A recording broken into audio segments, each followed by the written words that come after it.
I never not get the chills. I never not get the chills. Hi. We are back. The person on the far right, that's Mira, even though she doesn't have a title Who? that tells you that. But you know, you should be used to her by I'll now. just repeat it throughout the session. You just have to refer to yourself in the third person the whole time. Don't worry, she's not that important. Mira wouldn't want it. Oh, Gork. Well, welcome back, everyone. Yeah, like a Pokemon.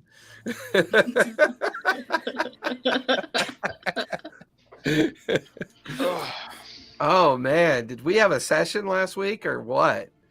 I was a little worried when 2 people went down, right? Was it 2? I think we Mira? all took turns. I think Mira went down, and then And lot. I was getting really worried because Abraxas kept getting stunned from the I'm lair stunned effect. now. Yeah. Yeah. No, I was doing okay with the stun. It just right at the end. Keen unfortunately had a lot of natural ones last time. Yes. But the we're- random number generators were definitely winning the game last week. For sure. yes, Uh-huh. yeah, the dice remain undefeated. And I think everybody's saves during the lair action was a problem too, because Mm. half the team kept failing, and they were out of the rotation until, you know, the end of their turn, and then have to go through the lair action again. It was a strange initiative order too, and you know, I go back and look at it. That combat took almost the entire 3 hours we were together that day. That was Are we that still was fighting? probably one of our longest combats we've done so far. We're still together. fighting him, aren't we? Yeah. Well, technically, you and Frigette are plummeting on the back of a dead dragon. Oh, he's dead? Oh, he's dead? Hey, what happened? I We don't didn't Well, remember. I have mean, the you news. sever his spinal cord. Because Oh, yeah, that's Jet Was- climbed was it- on was and it like, after my friend showed up and I had to like dip because I spilled Yes. Yes. Okay. Yes. Why am I on the dragon? You Caladon jumped on started there, flying remember? away. No, That was the last I thing you do not. did. I do not remember. That was the like the thing last thing you did yeah. before you left. Oh, that's right. I grabbed. Yeah. Okay. toe or something. Yeah. Mistakes were made, y'all. Mistakes were made. I don't know if there are real mistakes. I have a solution. Don't you worry. Frigette, you better- Frigette's not worried. She's a monk. She Okay. can't fall, so I she's can- good. I have like a brute force version of not dying. All right. Just wait. I have Just- a brute I brutally force don't wanna version die. of Brutal not way of dying. surviving. I just need us to start, and then I'll get there. Okay. Oh, I am boy. perplexed by that statement. Gork lives with a vengeance. Or can't die. I still remember that one time when I was like running around on fire and I almost died because of it. You chose. You refused. chose not to Put your fire life out. out. I forced it between opening doors to go fight stuff, and then y'all just close it or something with magic, and I had to turn around and run the other way to go fight again. Like this Gork is on fire. Literally. I don't know. I'm still thinking about that fight between Abraxas and Gork on the ship when they were practicing. Oh my Oh, we're god. trying to be when I turned us into giant monkeys. Yeah. You almost- Awesome. That was so much fun. Yeah. Or when Gork was an ape and he wanted to cast smite. Yeah. It's like, you have to have a weapon to cast smite. Oh my god. Like, oh, I use this rock. Or, I don't know. I don't remember what I did. Yeah, I wanted to cast smite so bad, but I couldn't. That would have been awesome. Oh yeah, the ship would have done well. Yeah. So where we last left off, the team had made their way down into the ancient glacier. They had discovered a colony of frost giants who had been living down here and protecting an ancient entrance into a vault that held a relic of the Wild Mother, a circlet, the chaos of nature. And this circlet was offered after 3 friends gave offerings of their own. And of the 3 friends, King received the circlet. and it was revealed to her. At the same time, Abraxas and Gork managed to get the Geladon version of, well, the version that finally adhered to this final timeline, and the encounter ensued afterwards. A long battle, a lengthy battle, but at the end of the last session, Frigette had driven her staff into the spinal cord of Geladon, the death spasms taking over as Geladon made a futile attempt to try to escape. Currently, Geladon's dead form is plummeting towards the cave floor. Gork is on the creature's back. Frigette, you're up on the neck, and you've just killed this creature, this ancient dragon. The wind is whistling up quickly. You can see your friends down below. You can see the approach of the frost giants, now no longer under the spell and the influence of the time variance that protected the vault and protected and allowed Geladon to maintain control over the area. The air is whistling. The dragon is plummeting. What do you two do? Are you ready for this? Frigette just floats casually up in the air. Do what you want, Sark. Do what you want. I leap off of the falling dragon into free fall, Okay. and I cast Death Ward on myself. Wait. Okay. I like that. Smart. And I'm gonna just like belly flop straight into the ground. Okay. Fair Let's have a little bit of fun with it, because here's the problem with, well, no, even with Death Ward, I don't think it can happen, right? And I doubt you're going to take that much damage. How many hit points do you have left, Gork? 72. Oh, yeah, you're a dead duck. I would say at 250 feet, a D6 for every 5 feet. So, yeah, that's a lot of damage. So, Frigette, you just watch Gork just kind of like, don't worry, I got this. He casts something on himself, launches himself off the back of the dragon, and because of his armor and his weight, I mean, it's like a Hanna-Barbera cartoon. He's there and then just gone. Like, he's actually plummeting faster than Geladon because he's that much dense weight. You begin to feel the air kind of furl up underneath your robes and everything. And at the last moment, just as Geladon's form slams into the ground, the air just kind of brings you up, and then you just kind of almost glide to the ground using your dope monk shit. Yep. And then right at the same moment as Geladon hits the ground, all of you watch Gork just like a bug on a windshield onto the ground. Splurt. And then within a few seconds, he's now getting up. He starts getting up. Gork, you have 1 hit point. I have a question though. We are inside of like a glacier, like a giant dome under. Yeah, a you're glacier, inside an right? ancient glacier dome deep in the base of the mountain of the Dunrock. Are we out of initiative, or like because we're?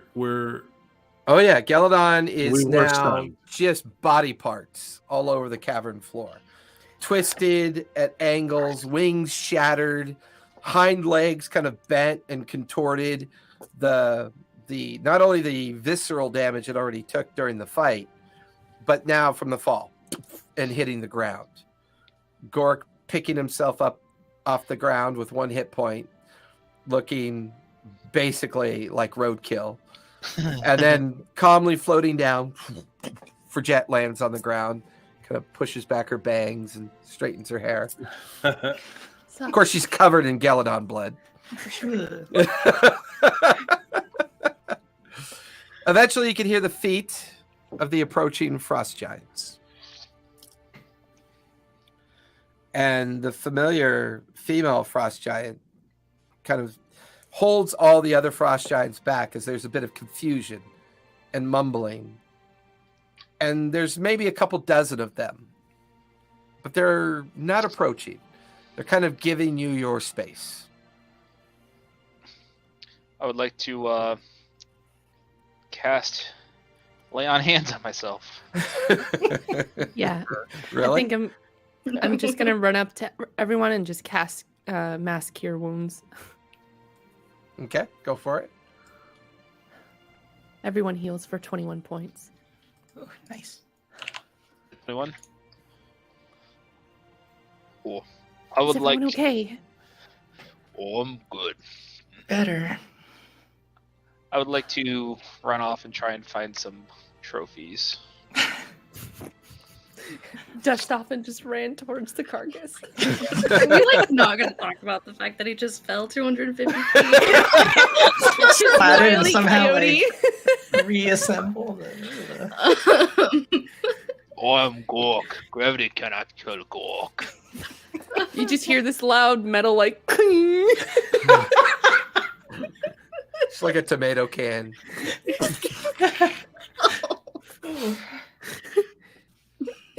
Just hear like the metal like reverberate, like echo through the chamber.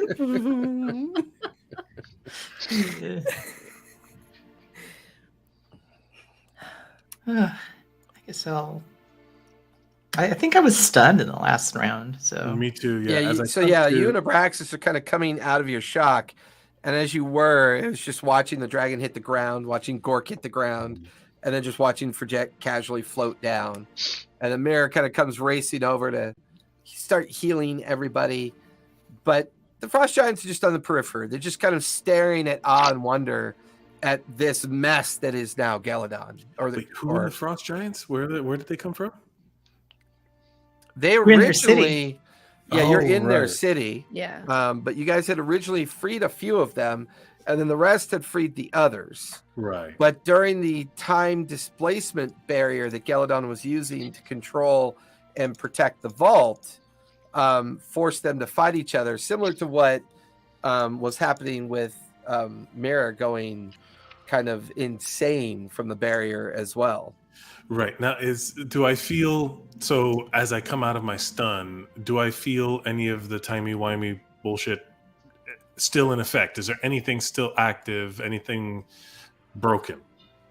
No, all the echoes of time feel like they are gone. That whatever convergence that was, whatever brought all that together and fractured and allowed time to be displaced and allowed Geladon to almost cycle through the different 1,000 versions of themselves to create that protective barrier, all that feels gone. No longer present. Right.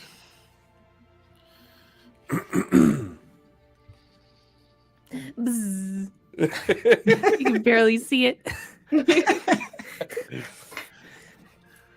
Right. So I guess I'm gonna run, fly, and if Keen is up, everyone is up further down where Geladon landed, right? Mhm. So I will just I'm digging through that goo. I'm looking for some teeth, some claws. Snapping a bone, pulling of teeth. Can't take him anywhere. Nope. So, Well, Gork, and you're we- currently over examining the dragon for trophies. Yes. All right, give me a nature check, please. Sure. And we noticed there was like a corruption on the dragon, right?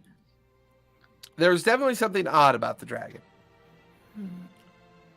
Definitely something odd in the sense that this final form it took seemed to be designed to challenge you very much. Like somebody put the spell on it. Like someone knew that you were coming eventually. And this was their best protection they could put in hopes that you wouldn't retrieve the circlet. It wasn't good enough. Clearly not. Roll a 10. 10? Mhm. The body is significantly mangled.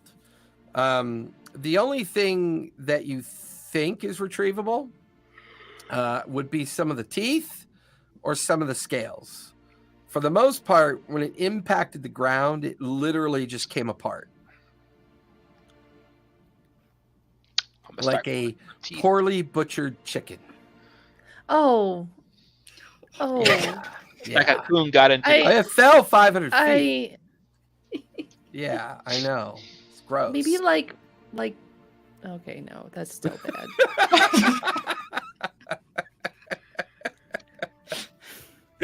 Well, is its head still intact? Because Mira would like to go and like kind of observe it and see if she could discern what type of magic that was.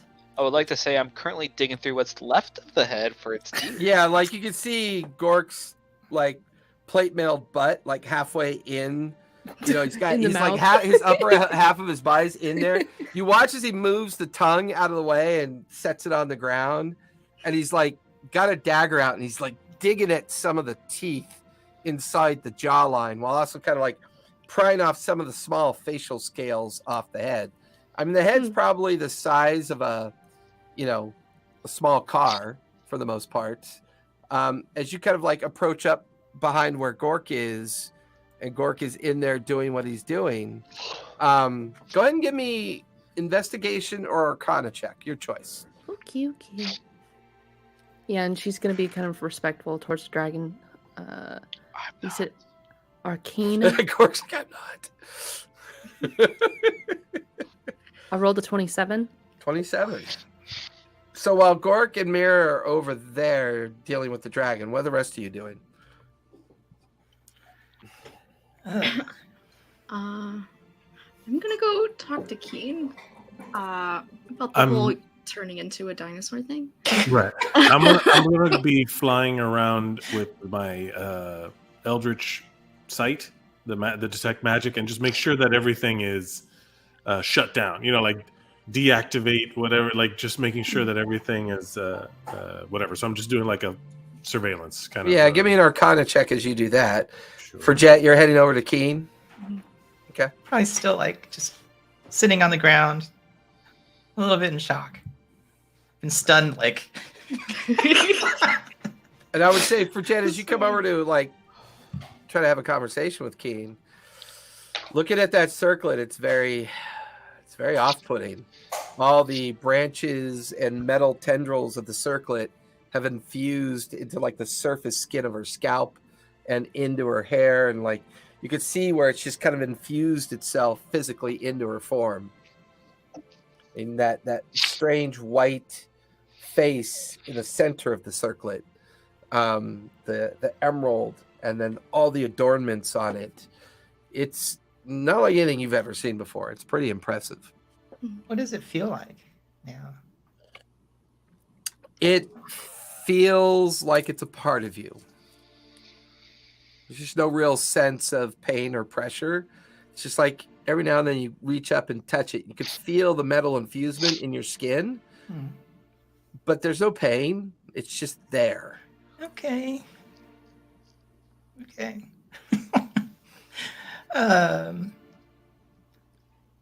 Hi. Hi. How you doing?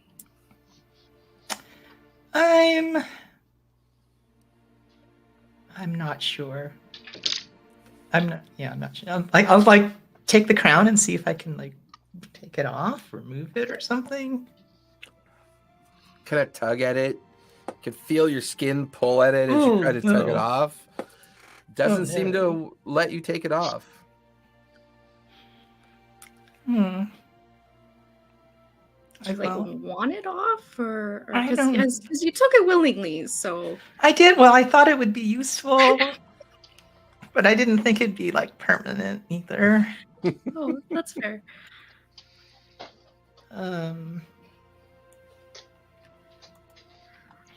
Yeah, I don't know. I feel like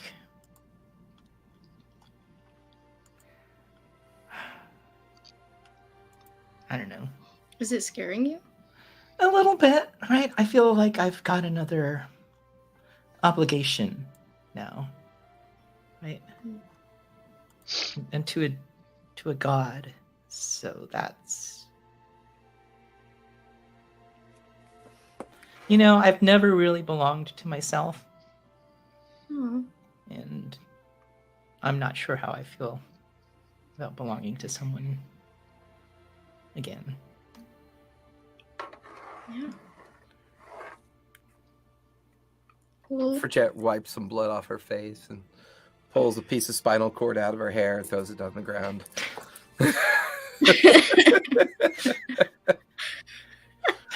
You both look worse for wear, I bet. Yeah, I think all of us got wailed on pretty good. Finally climb up off the ground. Whoa.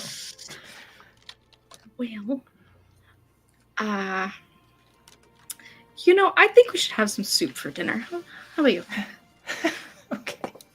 That sounds good. Yeah. Kind of like limp along with her. I'll turn around and ask, "Oh, you want some of the dragon?"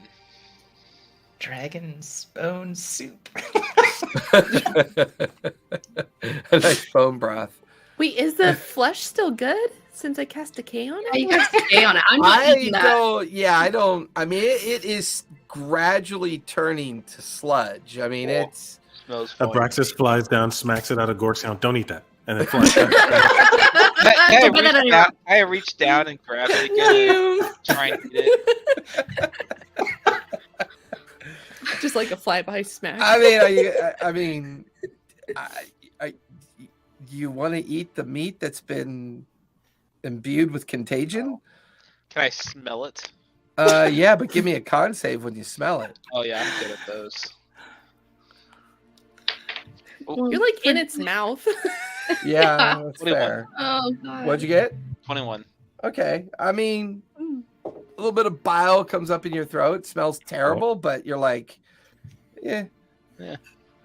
Oh, I've had worse.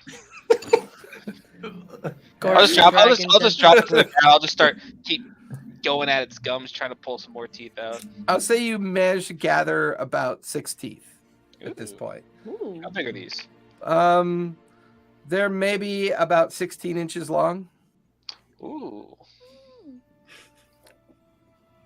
Okay, you could put a little handle on them and have as a little shank.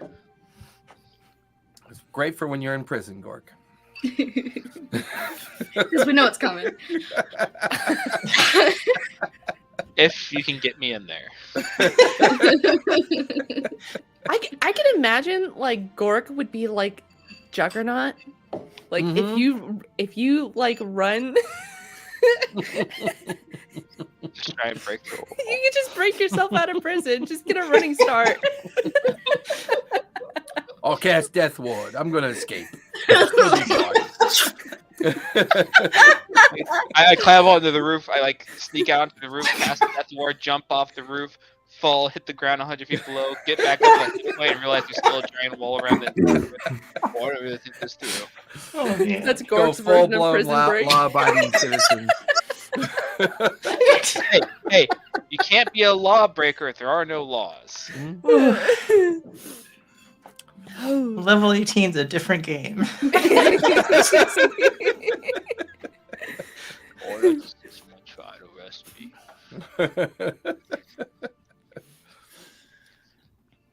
Well, so what are we gonna do next?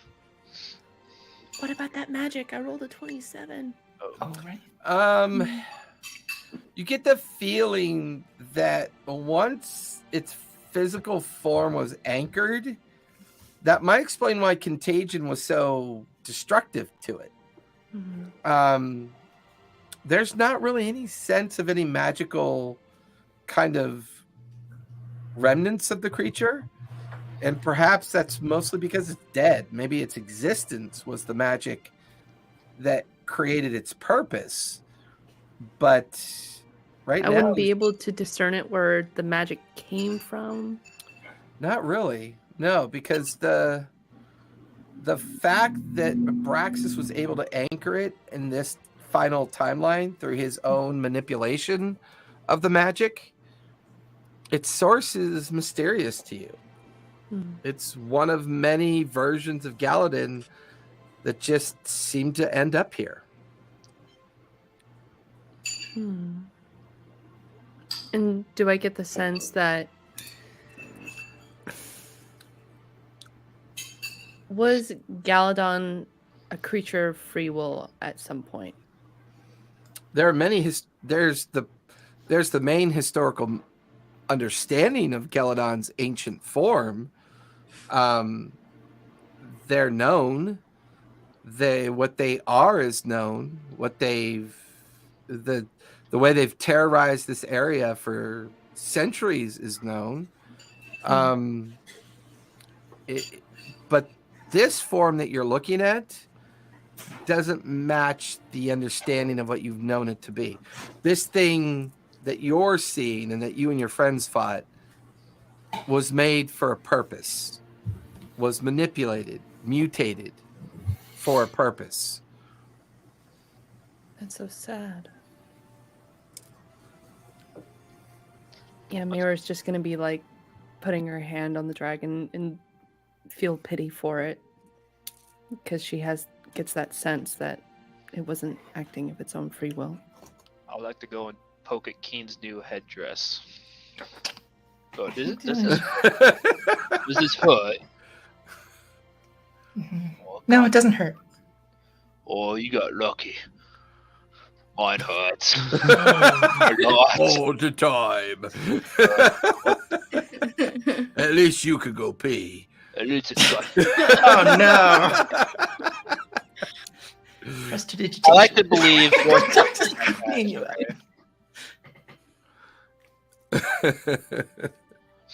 Mira, give me a charisma save, please. Wait, but Instead. charisma. +3, because you knew me. 17? 17.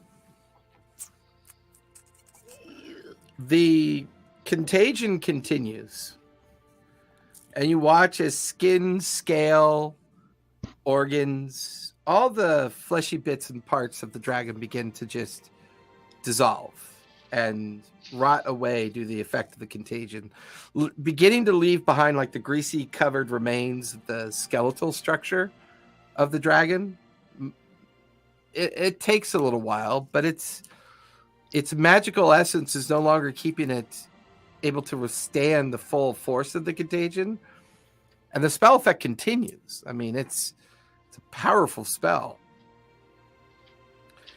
And you can hear Fredette, Keen, and Gork behind you. And every now and then you can see Abraxas swoop down and tell Gork not to eat it, and then kind of flies back up, keeping an eye on the frost giants and using his true sight to kind of figure out if there's anything else here that might still be a threat. So where do we go next? You head back to the Citadel. I think Anchor's Weight. Get the last book. Yeah, after we meet Minty at Rookspire. Works Right. by. Yeah. She should be back by now, shouldn't she? We were on our way to meet her. Oh, yeah, that's right. But she wasn't there last time we were there. So are we done here? Have we found all the things we are here to find? I think so. Ooh. You guys can hear heavy footsteps. The shaman of the frost giant is the only one approaching. And you recognize her from before the fight and back when you first gained entrance and helped her and some of the others recover from the frozen effects that they had succumbed to when Geladon had arrived. Oh, hello, priestess. The dragon is dead now. I see that. And she stares down and over at Keen. It would seem our purpose here is come to an end. The vault has gifted its possession to someone who seems to deserve it. The big, white alabaster face of the female frost giant looking down at Keen.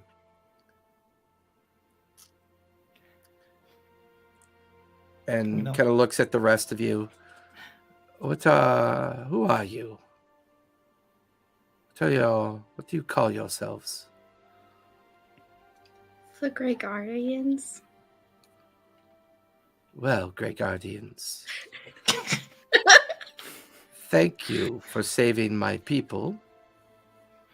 Although we will have to bury our chief this evening as our ritual requires.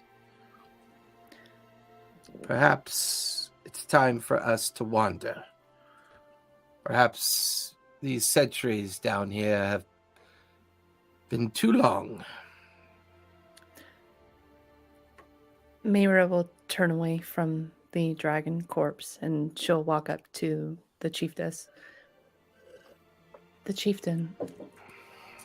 He was your partner, yes? He was. May I have a look at his body? For what purpose? I may be able to bring him back. She leans, like she squats down, because she's about 15 feet tall. So she squats down in kind of like a respectful way. What do you mean, bring him back? I'll show you. If you just lead me towards him. Do you not accept death? I can accept the innocent falling. If I have the opportunity to save a life, I will choose it. What about a life that dies heroically for its clan? Would you take that away from somebody?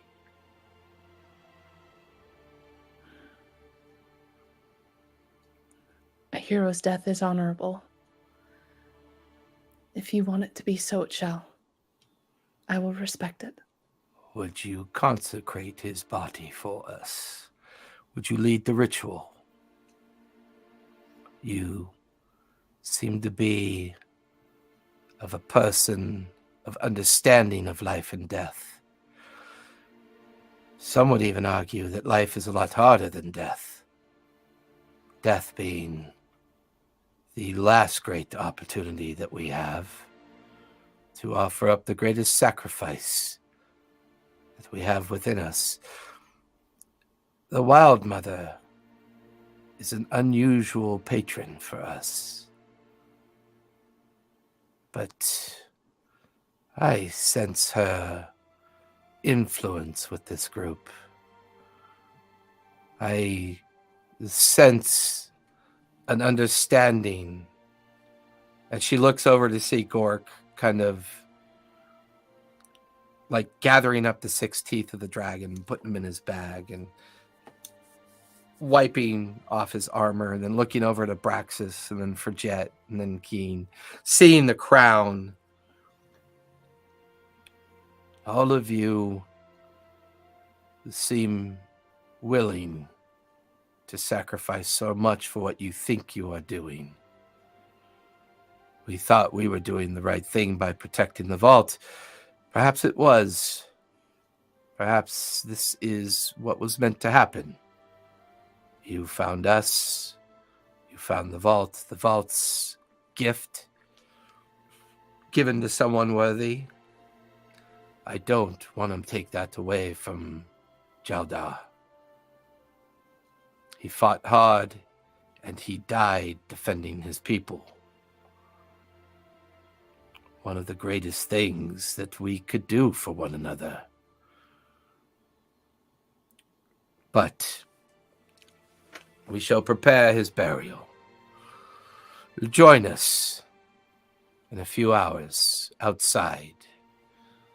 We will build the effigy. We will build his marker.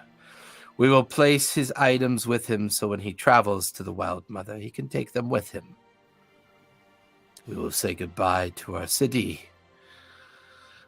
And we will find a new place. Find a new meaning. But the Wild Mother will guide us. She's kept us this long. She's brought all of you to us. Our purpose is fulfilled.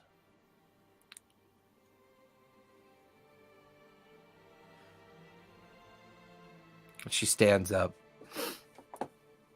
looks around, smiles, and just kind of casually begins walking back towards the other frost giants. They kind of begin to turn back towards where the form of their chief is lying. And they spend the next like half hour to an hour gathering up all their other fallen comrades throughout the city. And they're busy about the city at this point. What would you guys like to do?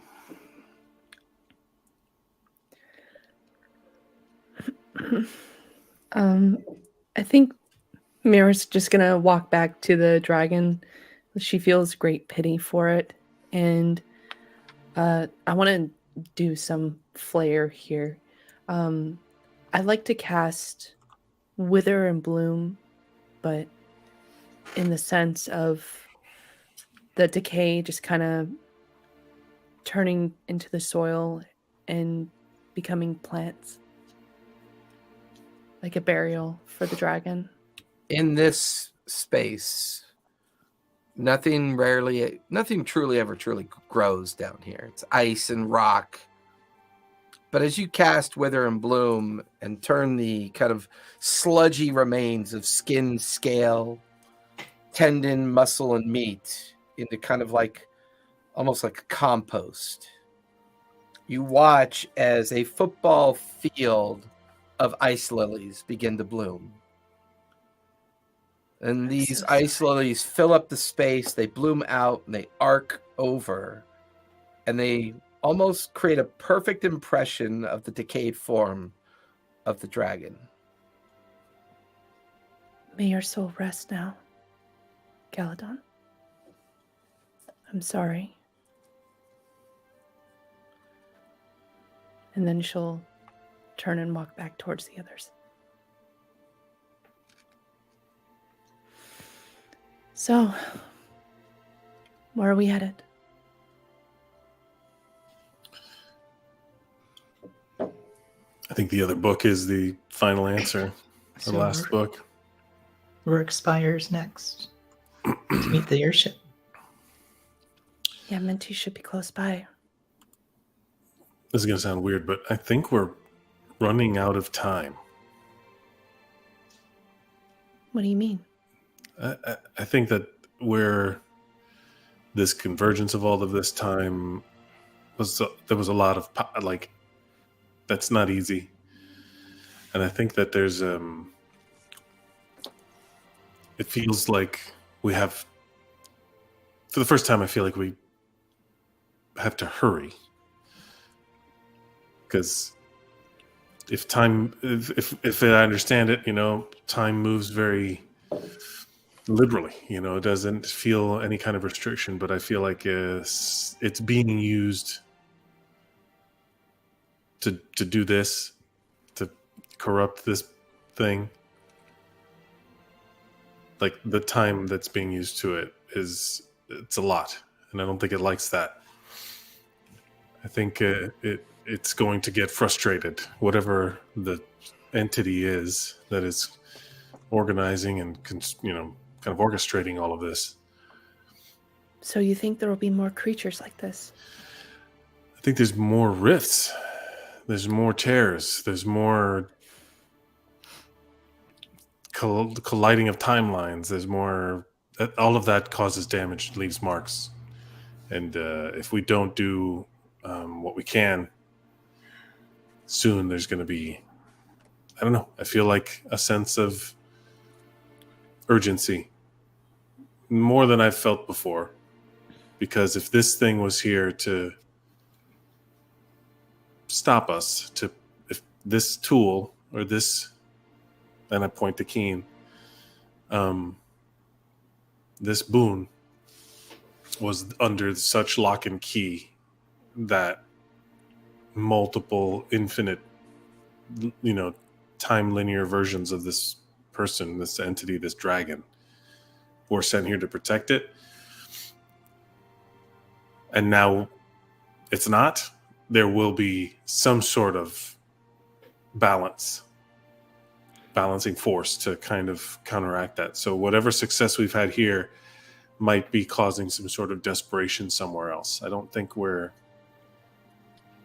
not going to be clear until we finish everything, until we finish the books. We're not going to be clear. And I think that it's only going to kind of quicken as we do.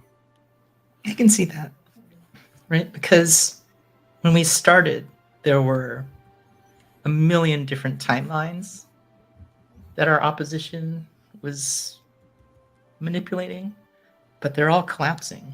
So more of its focus is coming onto us because there are fewer things it has to pay attention to.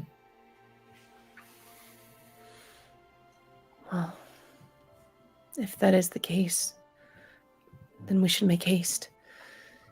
Go to Rookspire and find that last book. End this once and for all. Yeah. I mean, I feel like we're on the right path. It's just that I think it's maybe we start to like a light jog, a full sprint, but we gotta increase our. We need to turn this path into a track. We gotta pick up some speed because we have to cut whatever this is off at the pass before it can. If we are on our way to do what we need to do to shut all this down, has to be an equal and opposite force trying to stop us. That it can just be assumed. So whatever that force is, if we are almost at the finish line, so are they on some timeline. So, well, if they knew to guard this. I don't understand. We have the books. They cannot get out without these. We have them all, except for one. What are they going to do? You say there's an equal and opposite force. Opposite, yes. Equal, no. Unless they are pursuing us.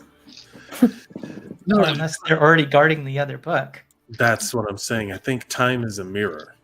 And what we're seeing is the ability of... If we have the ability to succeed, there's nothing that says that they can't either. It's just infinite, you know. They'd have to come take the books first. And I think that's what the plan is. So I think we can't allow...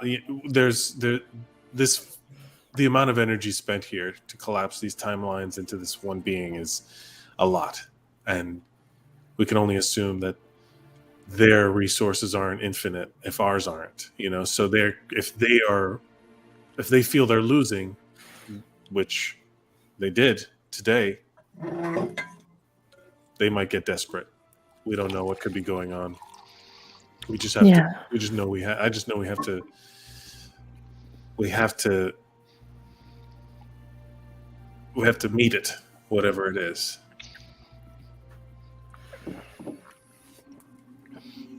Well, if this was agility based, I would definitely trip along the way. Count on that. Well, that's why whatever it is that this is the team that is this is the purpose. We're all here for each other. So, you know, don't be afraid of falling. We'll catch you. At least it's predictable. Metaphorically and literally. You know, we have come a long way, and I'm happy it's with you all. You really showed them. There's purpose here. This is a meeting that this team is. I don't want to say destined, but it'll all work out. Hands in. 1, 2, 3. Great guardians. Let's say farewell to the giants before we attract any more attention to them. Yeah. And then head on to Rookspire. The next hour or so is a conclusion of this space and of this effort. The rescue of the surviving truth seekers, the reunion of Fridget and her mother, acceptance of the mantle of leadership, and the recovery of the staff that guides every leader of the Truth Seekers. The awareness that a people who nearly succumbed to this creature are now saved, but now seek a new purpose. All these thoughts run through your mind as you begin to watch this ceremony play out. There are at least 36 surviving frost giants of various size and appearance, and some seem genuinely happy that they're sending their chief off. Some feel worried or confused. See the expressions on their faces as the great funeral pyre, with all of his armor, weapons, possessions, are set ablaze. The giants begin their chant. They do their ceremony. The shaman comes over to Mira. Would you like to say something? And then kind of guides you over to the kind of like the stone, kind of like dais near the funeral pyre. The flames are not hot. They're strangely burning with a kind of sense of channeling both smoke and flame directly up. And you can see it all coiling upward. And all this is happening in front of the cavern entrance that you guys originally came in. All the gear and personal possessions kind of stacked neatly by each giant that's in attendance of the funeral. You see the great column of smoke just drifting up into the air. Just watch as Mira kind of takes her place alongside the shaman. The shaman's voice begins to boom out.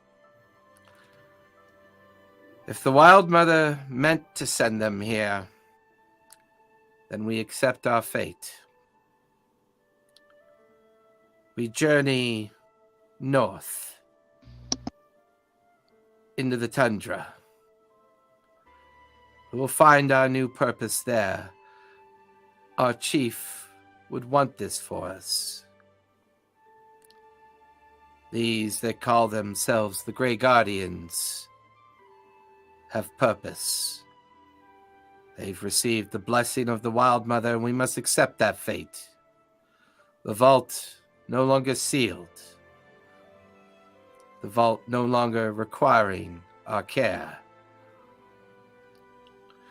With our chief traveling to the bosom of the Wild Mother, it is our destiny to travel upon the world that she has applied to all of us equally, to enjoy and to pursue our new purpose.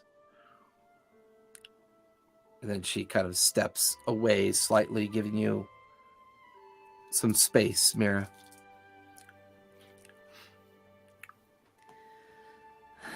We are gathered here to honor the great chieftain, your leader, who has died valiantly and with honor to preserve your peace and peace for the greater good.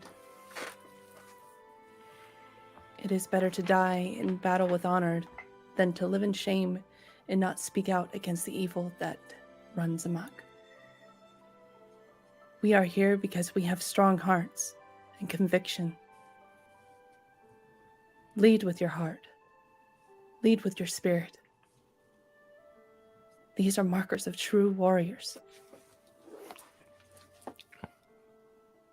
And there may be times where your heart may falter, but know that your conviction is true. I see it in your eyes. You have far more to accomplish. Do your leader proud and lead your life the way he would want you to. There's kind of a collective echo of oof, oof, as each members of the clan kind of affirm, heads nod. Give your Worried enemies looks, no peace. Worried looks evaporate. eyes of confusion become eyes of focus. The shaman looks at you and smiles, hands you a large, in your mind, it would fit around your waist, but it appears to be a ring designed for the finger of a giant. And she hands it to you and says, "This is the last possession of our chief. Throw it upon the fire. Give his spirit the final release that it requires."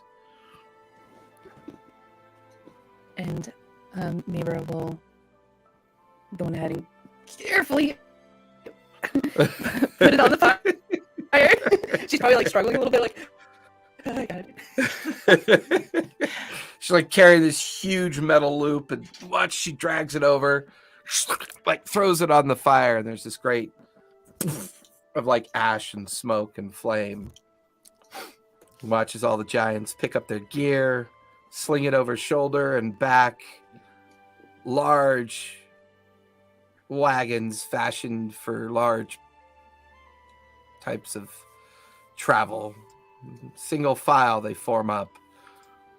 The shaman just looks at all of you and smiles, and then turns and begins to march her people north.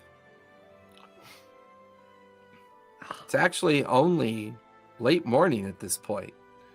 You guys had left the Truth Seeker's temple and arrived at the glacial entrance in the morning hours. Battle, the burial, all of which took some hours to conclude. But you're a half day away from Rorkspire. What would you guys like to do? Man, I think I just had a missed opportunity. I was thinking like it would have been funny if she like did like that disc throw, but she used like the armor of the frost giant and just kind of like, whew. Oh, no. Like, sorry, but I don't think Poor Mira's Mira. that coordinated. Poor So Mira. Like hit somebody. Oh, Sorry.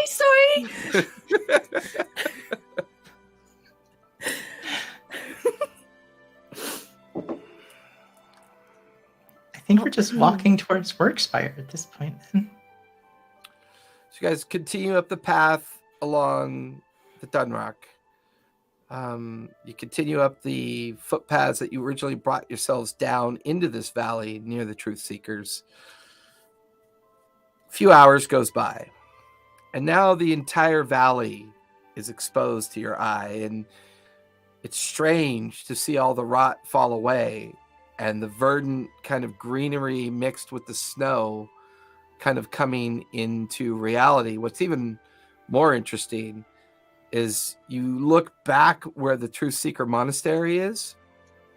It is completely covered in the wild garden that was planted there. And you could see what was once a small sapling of a tree is now a 20-foot oak tree that continues to grow and bloom as this tree of life is beginning to anchor itself here. And as you guys crest over the ice ridge approaching Rorkspire, Braxis, in your mind you hear, "Be there tomorrow, boss. Be there tomorrow." I acknowledge. Yeah, copy. Over and out. Yeah, I can't actually see you salute, boss, but I'm going to assume that's what you did. Yep, that's what I did. Thank you, Minty. All right, we'll see ya. So are you guys going to Rorkspire, or are you going to the tower first? Because the tower would be your first part that you guys would come across before going down into Rorkspire, because that's where you kind of started before heading over to the Truth Seekers Monastery. So I'll say by mid-afternoon, you're back up at Keothi's old, destroyed, fractured tower at this point. You have a few hours of light left. Not a lot, but enough to get you to Rorkspire. But what would you like to do with the second half of the day? Did we go into the tower last time we were here? There was a sword. Did we get the sword from the avalanche? Or is it lost forever? That's somewhere at the bottom of the hill, buried under metric tons of snow and rock. Yeah. Could detect magic and dig it out. That was the DM saying, "Don't go down there." It's gonna take a while. You're more than welcome to do whatever you But want. with metrics. I'm always down for watching Metrics kick in. Usually is a good, potential 2-hour combat before your long rest. Yeah. We are. Yeah. There, unless there's something obvious that we need for to meet our goals. I don't know if that would benefit anybody. The what was the sword? I don't remember. We don't Did we even know. identify it? We didn't No, get a it chance. was just you were aware of it. But I was then going to there try to was- get it, but then avalanche, and I lost it, and it went Yeah. Right. got buried. I do not remember any of this. I think that was when you were gone, actually. Right? Might have been. Maybe yeah. We did try to get it a little bit. A little bit. I Yeah. did fly down and transcope like- it out, but yeah, no, I don't remember. I it. rolled too low to retrieve it, and then It is gone. It was bad. Well, I guess as we pass by the tower, I will either use investigation or perception just to maybe notice if there's anything that seems like it might be useful or out of The place. tower base is sheared off, and the tower had fallen over. And I believe when you guys were last here, you were searching the collapsed tower that then suddenly shifted, and then under the weight of its remains and the weight of the snow, ended up down in this deep, deep ravine, buried after you discovered a strange chamber with a strange weapon that was within the chamber. There was the basement of the tower itself, which is part of the foundation that was partially explored. This was the original basement that held the table of portals, the destination and location of all the places that Keothi had visited. Her scrying table, to a certain degree. This is where the journey kind of began for some of you. The choice to go and meet the Sky Elves, or at least one of the anchor points that allowed you to arrive there, where you dealt with some Yetis and then met with the Sky Elves. But that feels like a different timeline.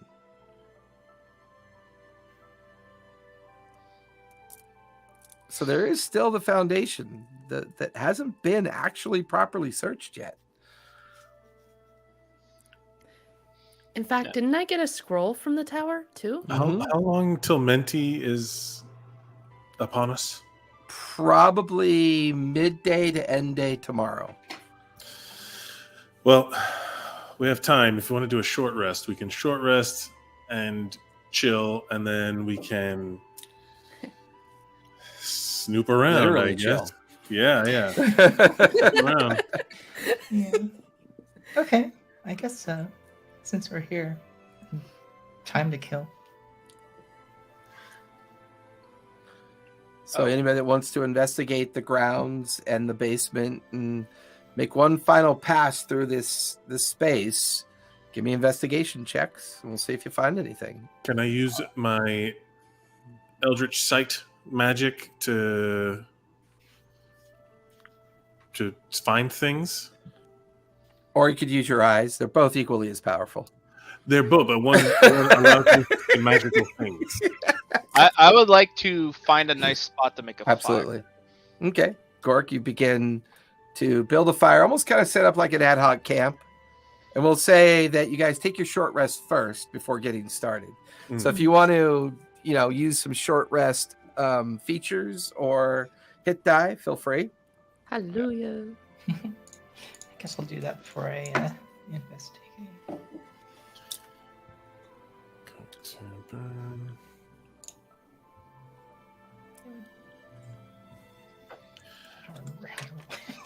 Okay, I'll just do my investigate. Dirty 20. Nice. Nice. As I'm I'm slots to get sitting sorcerer points back. and playing with this pyre, poking at it with a stick, I'll just kind of sit there and I'll, Abraxas, I do not feel the same urgency you do, and I do not understand why. You say that they may act desperate, but has that not what they have been doing this entire time? Yeah, but what I imagine to be their way, I don't know what the goal is of theirs. I just know that the calamity is going to be reactivated, for a better word. But this is more than just a calamity on one timeline. This is a calamity on many. So they have to have invested in a huge amount of resources to make sure that it happens. And we keep fucking with them. Yes, but this calamity cannot happen unless they get the books. Yeah, and as far as I know, we have all the books in one place, which makes us a huge target for anyone who would want them, right? Like, why rob 20 banks when a bunch of people are going to rob those banks, and then you just rob them? You know what I mean? Like, we've gotten all of these things together. We are a huge beacon for anyone, for them who want it. So we could be, solving a lot of problems for them on one hand, and or as we've been killing all the things they've put in the way to protect it, they've tried to stop us, then frustrate them, anger them. Emotion is the enemy of decision making. Making if whatever entity is causing all this and wants all this to happen, whatever emotions they feel, they're gonna be heightened. Frustration is gonna be elevated. So us being a huge target might make them change their plan. I don't know. I'm thinking of the balance here. If we are doing well, someone is, we are actively working against some other force, and it can very, very easily be turned. So I do feel that sense of urgency. I feel like we are a huge target right now for whatever it is, as we have been. But I think now it's just more obvious. And we have 8 of 9 keys to either stopping this thing or making sure that it happens. We'll have to time we find one of these books. They already seem to be using them somehow. They do not need us to find them. They do not need us to collect them. We have been in their way, but they have been trying to get them ever since. And we remember that version of Menti we found with the heads and the tentacle things at the head with the different 9 different heads. Keothi, that's what I meant. There was a version that we found of her that was working with a version of me, that had worked with a version of me. We've met other versions of us. There's, for every timeline that we're successful, there has to be one where we fail. But how many times have we found other versions of the book? There are no other books. There are just these ones in this timeline. I think if they could have multiple timelines and multiple books, and they would already have all of them. And why do I feel like Gork should have psychic damage right now? Yeah, well, no, but we have books in other timelines. The other timeline us's that I've known, that are dead, by the way, found books. So, like, the books are, I would say, like, focal points in time that exist across all timelines, potentially. So they do exist in other places, but I think collecting them. If they exist in so many places, why would these ones here matter? Why don't we just dump them into a well? Because Fair this question. is the line we live on. But that's a fair question. But also that means that if they can come to this timeline, they can come get these books. So but this entire time we've been saying that we have to, if we do not protect these books, the calamity happens. Why does it matter if they fail on this one if another one will also cause the calamity? What are so special about these books? That's the point. I mean, that's what we're trying to figure out. I mean, we need these books. Why would they be coming to this plane, this timeline, to get these books if they weren't necessary? If they had on their own timelines, right? So unless they don't have any on their timelines, or maybe they were destroyed, or maybe on their timelines they were already used. Maybe they've already been sealed. Maybe the calamity has ended on that timeline. Maybe they came to this timeline to be where they can enact their evil. But that's not up to, I don't know. That's not something we can figure out. We just know that these books. I just imagine Gork over by the fireplace or by the fire pit, and he's reaching into his giant bag of holding to pull out drinks.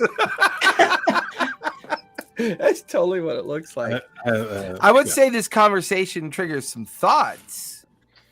You know, the original understanding of Keothi's journey was that she firmly believed that the calamity never concluded, that the calamity was actually an ongoing occurrence, while those of the divine and kind of influences of religious understanding use the termination of the calamity to describe a transition of the people of Exandria.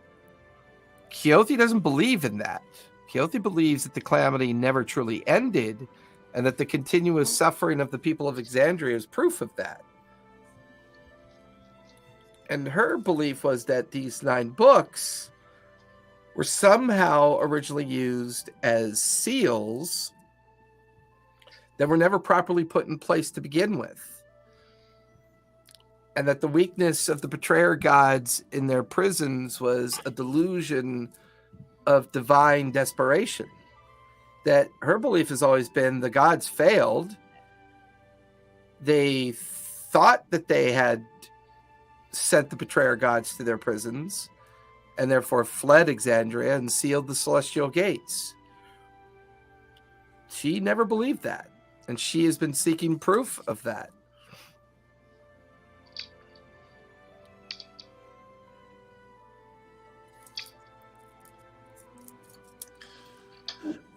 I guess that leaves us with you either do something or you don't. You either make something happen or you let something happen. And I think we're in the make something happen business. We gotta make. We can't just let this stuff happen around us if we know that we have the access to these books. And I think next steps would be to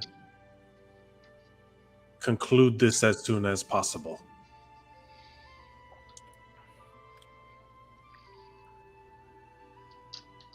I don't have the answer to all your questions, Gork. I'm sorry, but that's the nature of, what we're doing here.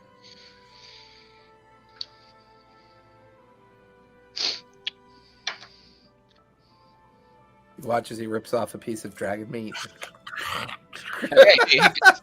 You know what? Like I'm a dragonborn, so I'm just like, ugh. No. Yeah, I mean, it's not about hurrying, it's more about the acknowledgement of the position we're in. Risk, the risk is high.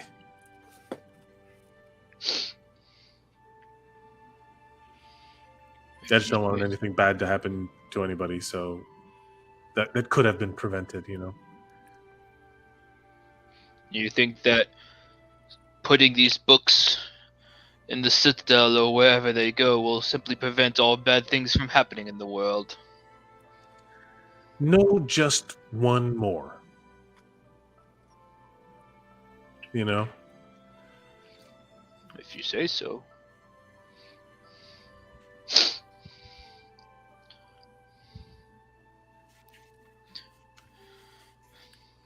The afternoon wanes a bit. The fire's stoked. You guys have had your short rest in this conversation. So, Braxis, what'd you get for your investigation roll? Am I rolling investigation or perception? With advantage. Advantage? Oh, well, you could do either or because of your eyes. So, but you'd also gain advantage from using it. Come on. Oh, there we go. Oh, 32. Jesus. Nice. Natural Gork, Levitates what'd you to get? your hand. You get for what? Investigation. I'm just chilling by the fire. I ain't doing Okay, so you're like, we've picked this place clean. We're good. it. Sure. Keen, what'd you get Dirty 20.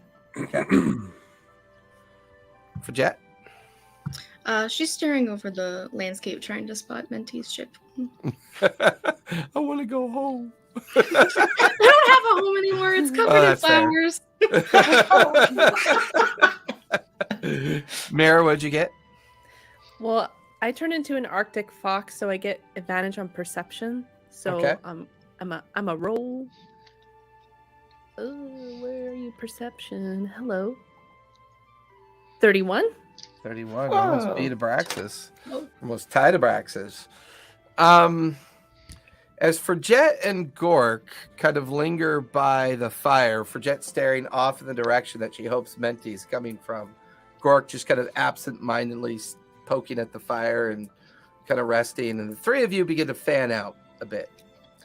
Keen, the basement foundation structure kind of interests you, and you wander over in that direction.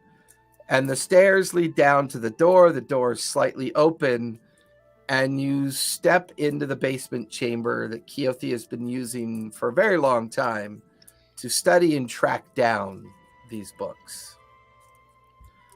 But it's interesting.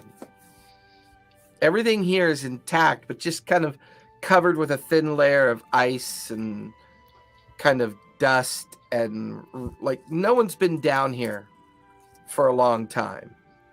You can see the great sand table off to the side with all the different interactive kind of like pawns and statuary that she would use to cast her scry out to discover places and then mark them in the sand table. You could see her desk that she would work at. You could see everything that appears to be what you would have in a space like a laboratory or a space like this for the purposes of study and tracking and understanding what you're doing. But the space feels strange to you. There's no magic here. There's no sense of magic here. The table's not active. This feels like very empty.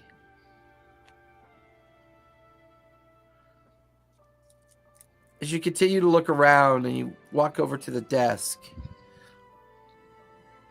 you open the drawer, which is kind of partially open. There's a little bit of ice and snow in it. The parchment and the paper and inkwell are frozen and soggy from being exposed to the environment. There's a partially written out letter that you can see that's written in very shaky and unsteady script, but it's frozen solid from the ice and therefore slightly left intact. Can I read it? Yeah, you begin to read it. I don't know why things are the way they are. I've done all I can. I've reached out to all points I know that I can reach out to. Whatever is doing this, I can't find it. I don't know what it is. I must continue looking.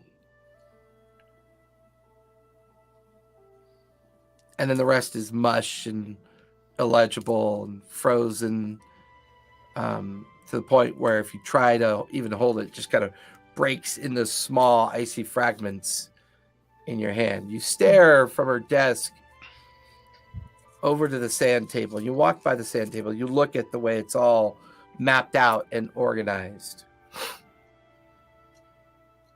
It reminds you of the map that Abraxas had shared of the rendered region and where Anchor's Weight was.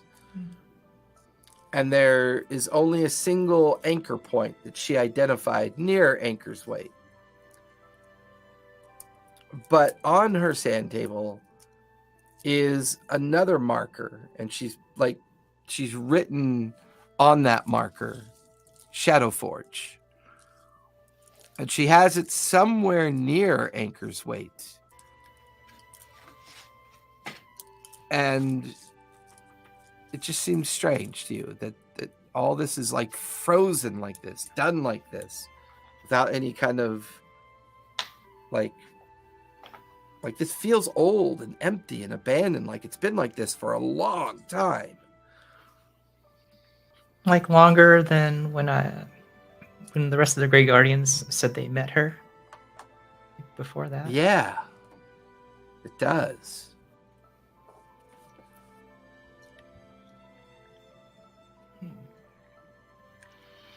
I don't understand. So I will make note of what I see and then join the others and let them know what I found. Okay. Mira is a fox. With the intention of looking for the sword. I kind of figured that's where you're going. With a They can 31, burrow. with I a, just imagine that video of the fox where it just like pounces like face down. Yeah. with Feet a in the air. 31, you begin Wow. to sniff and snuff around the ravine pile down below. As an Arctic fox, traveling down there is not very difficult at all. You kind of zigzag your way down, every now and then looking up at the sky, making sure there's no raptors about, and Oh, gosh. you dip into a very small opening of the debris pile. You just kind of plunge into it, and you begin to search, and you move, and you go through stacks of rock and timber and ice, and you're moving deeper and deeper and deeper and ever deeper, until you find a small gap between some stones and lumber. And lying there, that longsword, that very nice looking sword, just lying and pinched in between some rocks and lumber. Kind of has that weird glow emanating off of it. Can I grab it with my fox teeth? You could certainly try. Give me a strength check as a fox. Come on, little guy. Let me see the strength. Ooh, ha, ha. Can she use her cloak when they're in fox form, like the thing of frost giant strength? Is that possible? No, I- she takes on. Ah. She takes on. The only thing she could keep as a I only ask because I don't druid- know how the rules work. Yeah, as a Don't druid, I she keep can- my stats? I think you keep your wisdom and intelligence and your spellcasting ability. Your mental stats. Yeah, your mental stats. But you take on the constitution, dex, and strength of the form that you take on. Oh, jeepers. Okay, sorry, guys. The fox. That's a giant fox. I'm so sorry.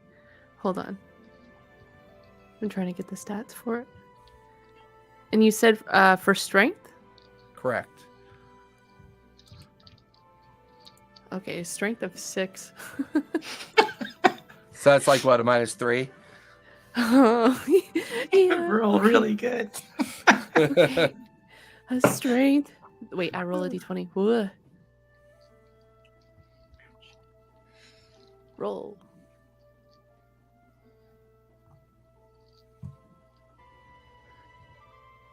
Get 15.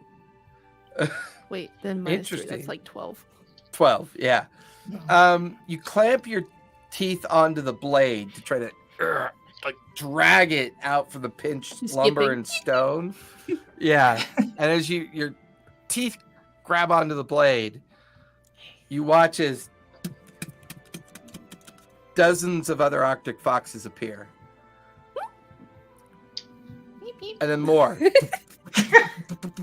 What the? And as soon as you like see that, it startles you. You let go of the blade, and they all displace and disappear. Oh.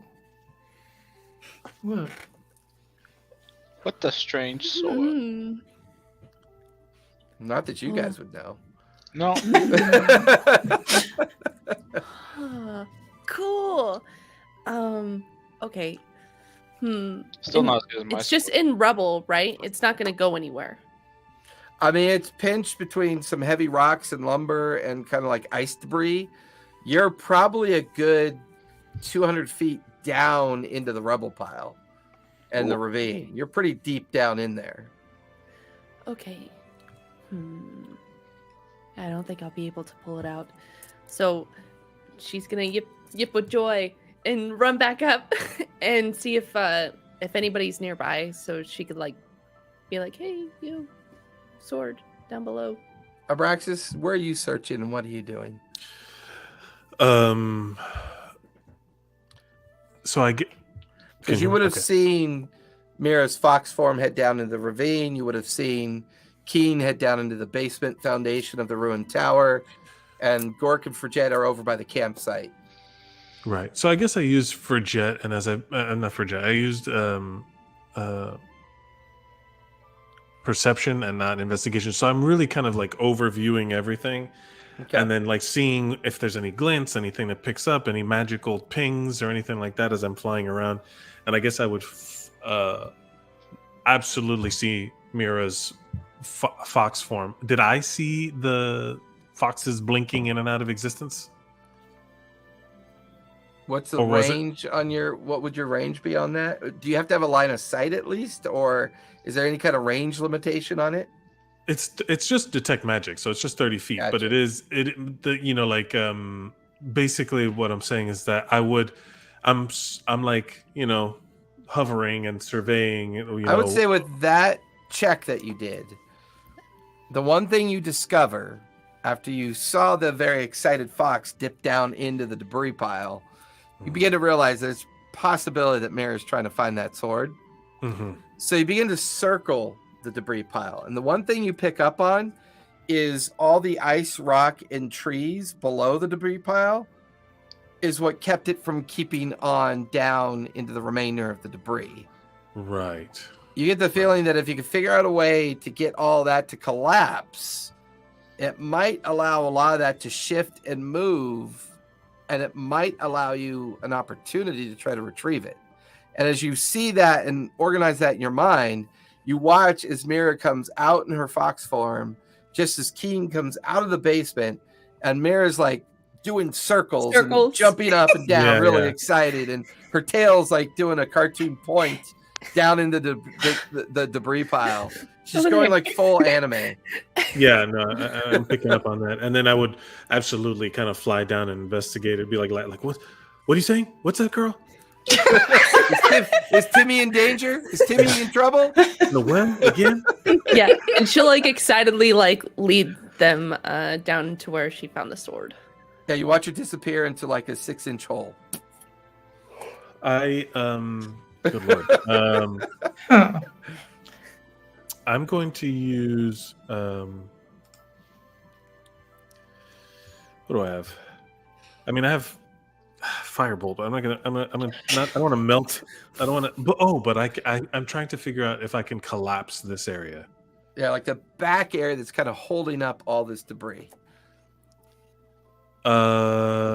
Yes. So then I'm going to, call Mira, like get out of there, get the fuck out of there, and I'm going to kind of like crawls out of the hole. I'm gonna twin firebolt, so like it's two big, let's say it's 8d10 of fire damage. So Okay. Go ahead and roll I for would- damage. It's not like it can dodge you. right. Unless if Yes, it's it an is. avalanche. My favorite Pokemon. Oh no, wait, I'm doing it wrong.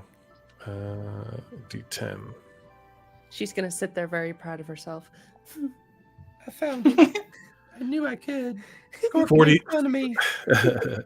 43. 43? Yeah.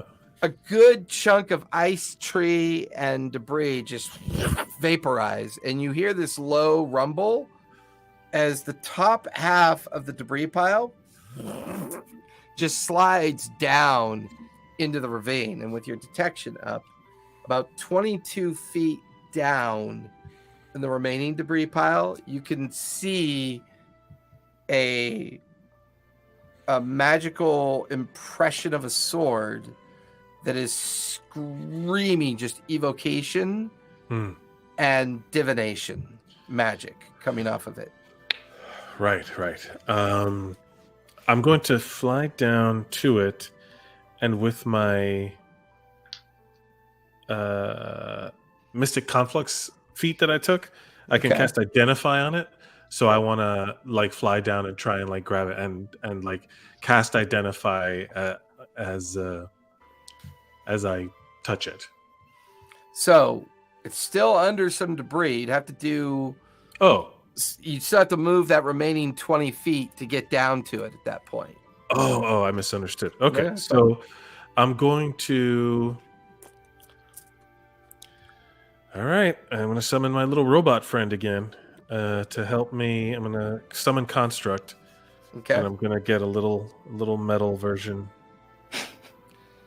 Or I guess it's like not little; it's still medium, which is me. Mm-hmm.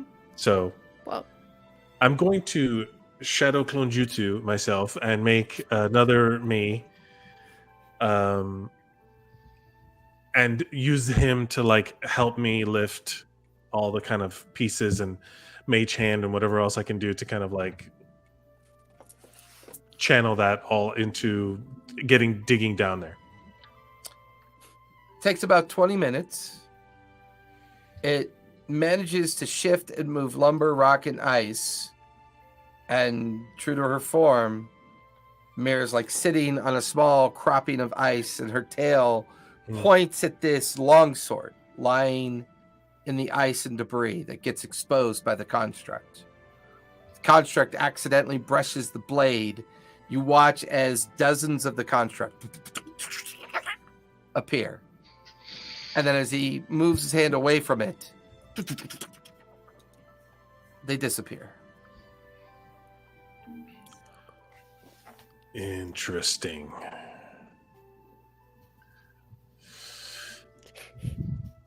I think, I'm gonna do it. Try and grab it and cast Identify as I do.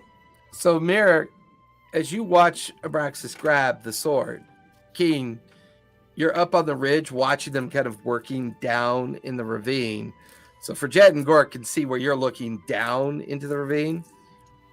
As you watch Abraxas grab the sword, both you and Mira watch as he's gone. Gone. Oh. she's gonna yip worriedly. He didn't like duplicate, he's gone. He's gone. Can Mira sniff the air to see if he's still around? Air smells like ozone and electricity. Oh. Huh. And is there any footprints in the snow? Not that you could see. Well, I guess I'll call out to Gorgon for Jet's like, Abraxas really just gone. disappeared. He like touched some weird sword and disappeared. Oh, you mean he just disappeared? Just gone. He turned himself invisible. I don't think so. There's no footprints. There's nothing. What did he do? I'll get up and I just start like wandering over there. Yeah, you kind of wander over to where Keen is. You see this Arctic fox down below just kind of doing circles and sniffing and like digging at the powdery snow to... Can I cast Divine Sense? Sure. You guys watch as Gork, in his strange kind of Templar way. It's strange. Like when you watch other clerical types cast Divine Sense, it's always this kind of beautiful kind of like ceremony of like the casting of the spell. For Gork, it's like, Ramash, where the fuck is he? And, you know, he brings his fist into his chest and the Divine Sense pulses out. He's not here. That should have picked him up because of his patronage to Kronos. And the weird construct that Abraxas is, he's not invisible. He's gone. Wait, what about his automaton thing? Is it still there too? It is not. It vanished when he did. When anybody else touched it, they got all these duplicates made of them. So, this is... That sounds like something he would do. Well, I don't know what you want me to do about it. Guess we gotta find a new Dragon Ball. And Gork starts walking up back towards the I fire. don't know if anybody can do anything about it. He's just gone. Oh no. No tracks or anything?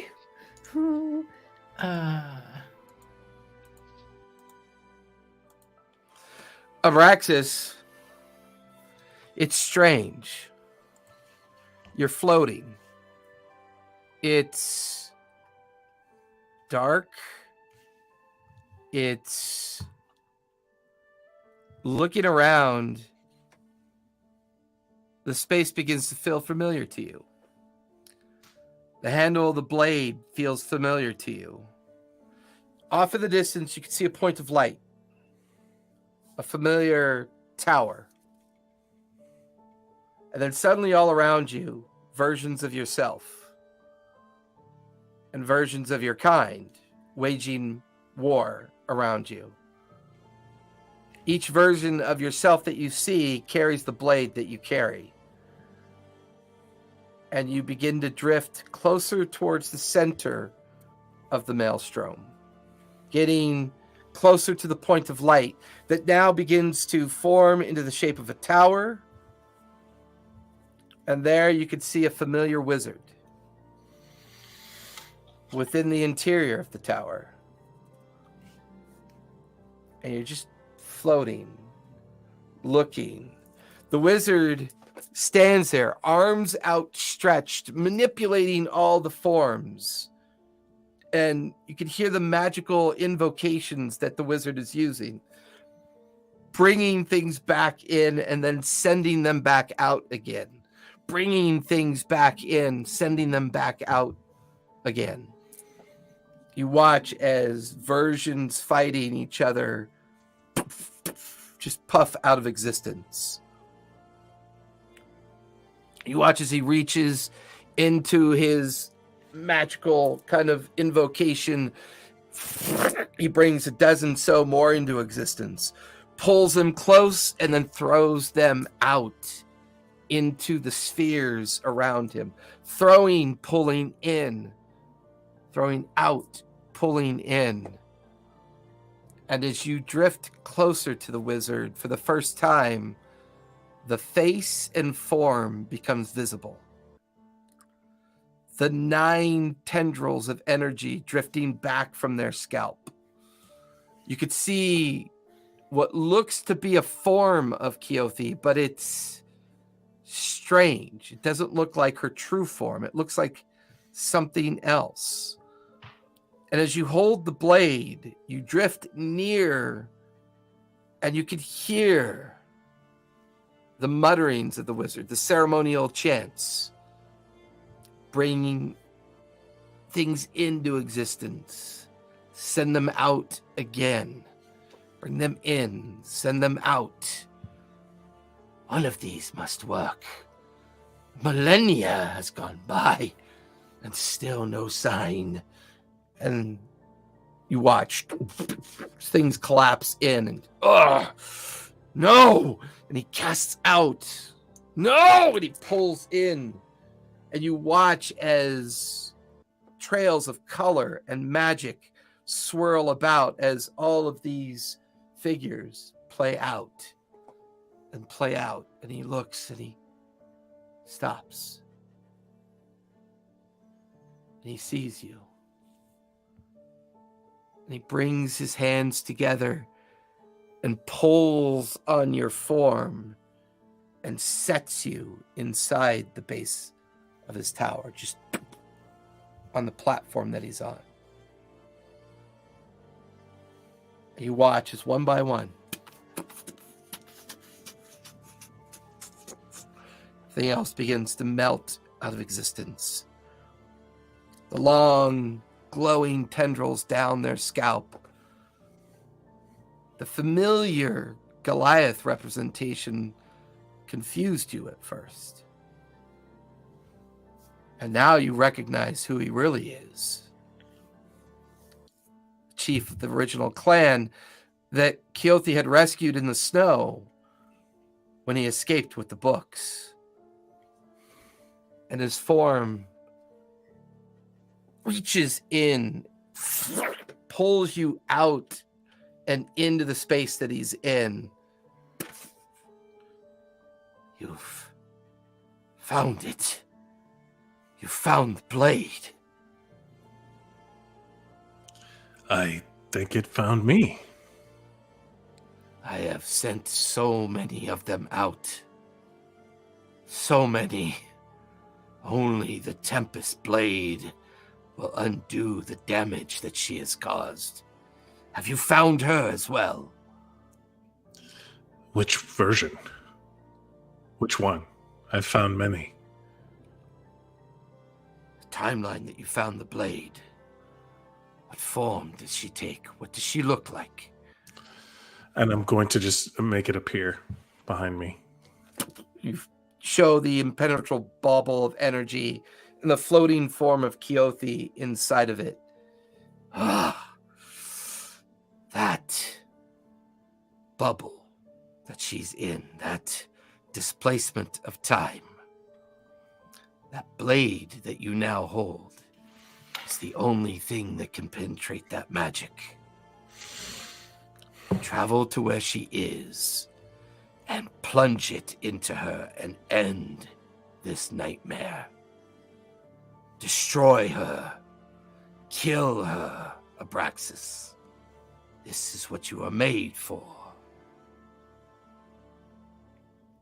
Do you understand? I was built for something. You are the amalgamation of everything. When Keothi fractured time with her research, she unleashed the infinity of time. Time is not meant to be unending. As each one of these lines collapsed in on itself, as I watched each one of her failures destroy somebody else's existence, I knew somewhere in here was a fragment of her true form where she was hiding. She would have told you a lie. She believes this lie, Abraxas. She believes it with all of her being. And I'm supposed to believe you. No, you don't have to believe me. But I can show you something that'll look familiar to you. You watch as he waves his hand. A iron door opens up on the platform that you're in. Stairs leading down. And he begins to walk towards the stairs and disappears down below into the tower. His echoing voice. But your eyes know the truth, Abraxas. I'm going to activate my true sight lens and then kind of follow. You begin to walk down the stairs, following behind this great Goliath's form. But the smell hits you first. The smell of powder, conduit, metal, the sound of bellows being used, the heat of a great forge. You find yourself back in that original laboratory that you were made and formed in. And all around you, at least a dozen tables of forms that look like you in various states of creation. Constructs nearby each one of those tables. Animatons that are kind of without form or unique look, just creatures that were designed to continuously work forever. And in the very middle, an empty table. This is where you were made, Abraxas. This is where your purpose was placed inside of you. Now you can hear the ticking. In the background. You have found the Tempest Blade, Abraxas. It was the only way of us knowing where she was. You watch as other Goliaths begin to step out of the shadows. This is going to be difficult for you to understand or accept. We have been trapped here for over a millennia. We have been sending you out for over a millennia. Abraxas, Keothi is the embodiment of the Calamity. If she gets all 9 of those books, she will unleash all 9 betrayer gods. She thinks that she can destroy them. She thinks that by containing them with the Citadel, she will end the Calamity. But she is wrong, Abraxas. She is deadly wrong. So, if I have these books, we've collected them, my team, will this destroy them as well? Is this to, how do I, what is your goal? If she wants to unleash the 9 betrayer gods and try to take them on herself, she's hired us to do so. That's one thing, but what is your end game here? When she found me, wandering the wastes after the butcher block fell, I had all 9 books. They could have been taken to the Citadel that day that she found me. But instead, she trapped me in one of her fractured timelines. And here I've been ever since, using that timeline as best as I can to create memory, to create fractures within fractures, slivers of time that I've borrowed from this timeline to try to find where she went.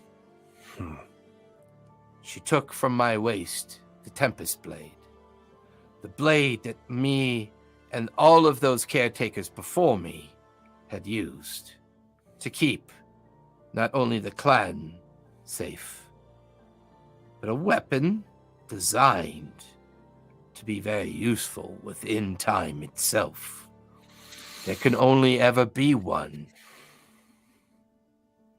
I see. So it exists uniquely, and then you've just been sending it around. I've been sending you around to find it.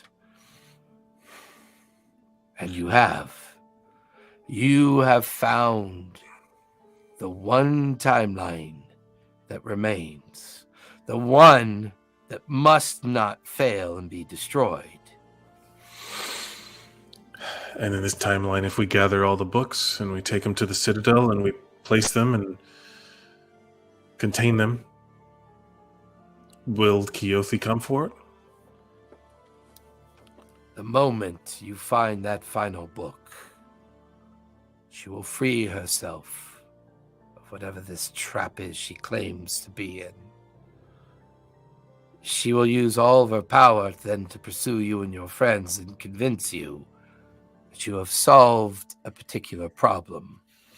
She will then convince you to place the books within the hands of the statues.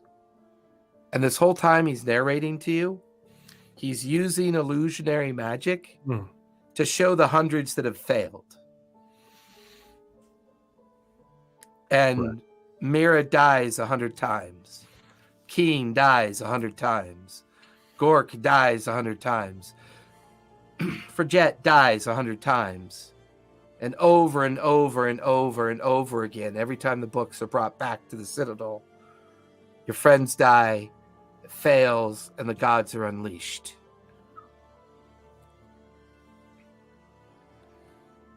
So we've been wrong this whole time?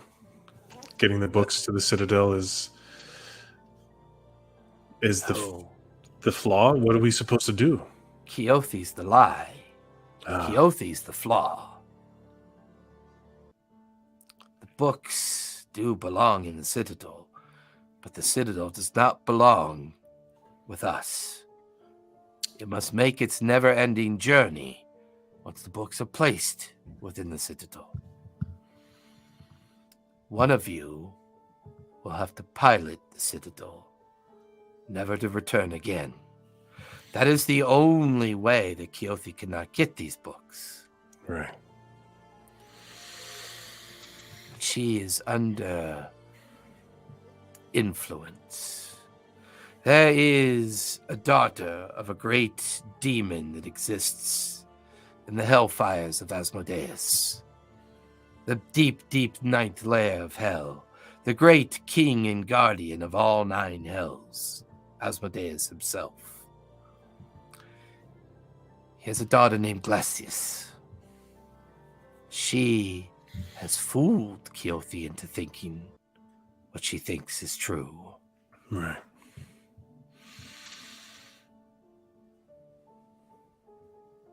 So I have to, to win, or to save this timeline, we have to get that 9th book into the Citadel and pilot it on its way. Keothi will intervene to take ownership over the Citadel or in any way and release the 9 betrayer gods if we don't kill her before that happens. I believe the influence of Glacius. I think that's her intent.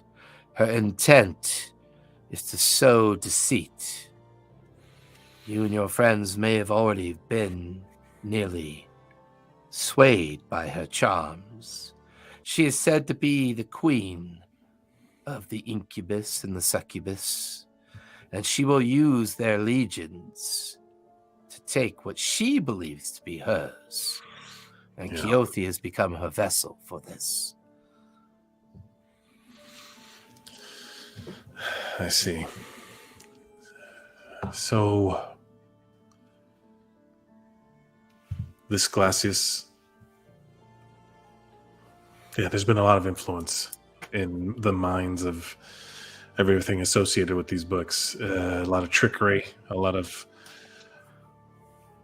perceived doing of right, but actually is causing all this damage.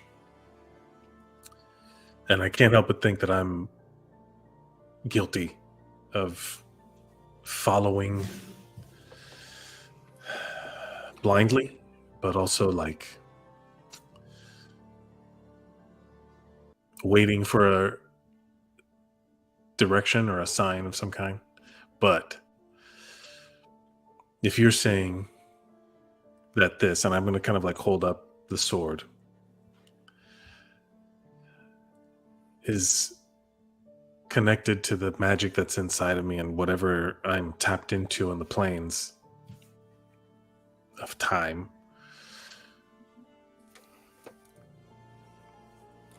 you're telling me that this is going to bring balance?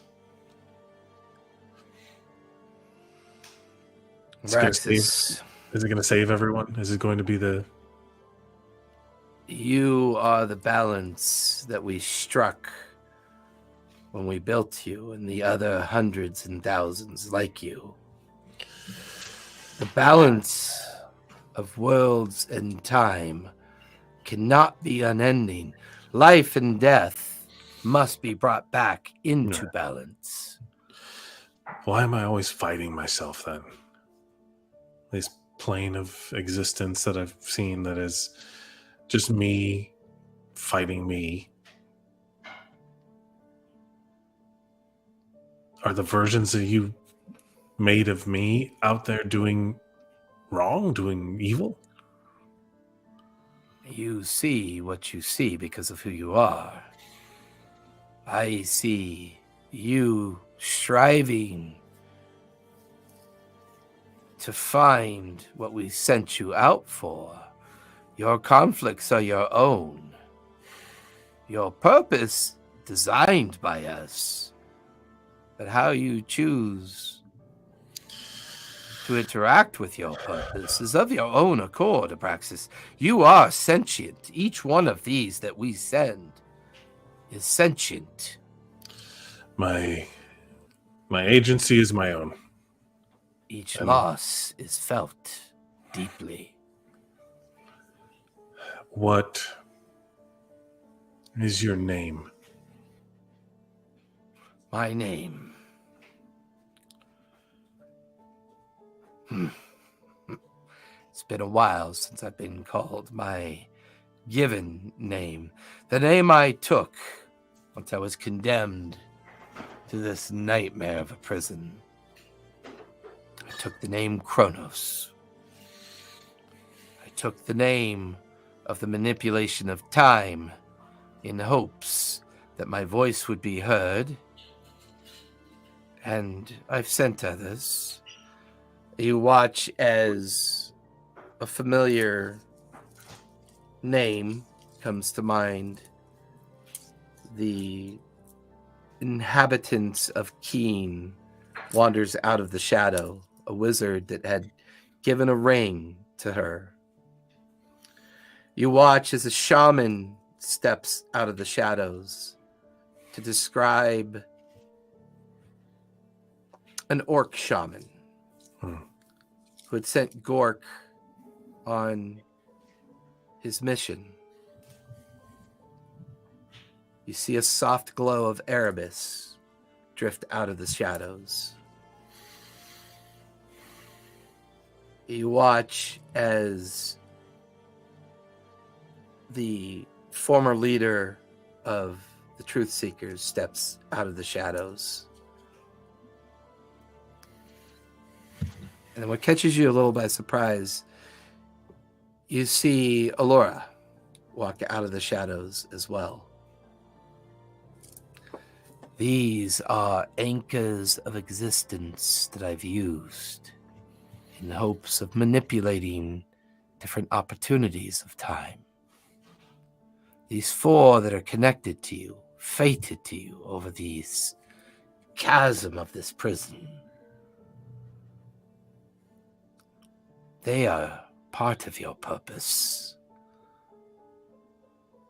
With that blade in your hands, and with these people that have gifted their trust in you as a leader, you must finally defeat those inner demons, Abraxas. Let go of what you thought you were and understand your true purpose. Your true purpose, Abraxas. Your true purpose.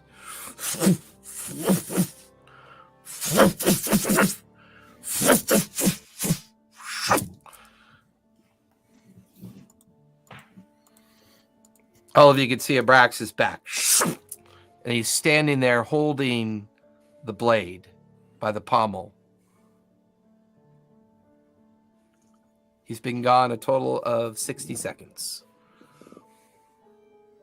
A minute.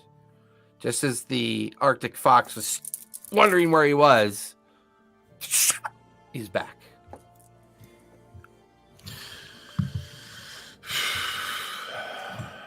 I'm gonna jump startled and just look at him. Wow. I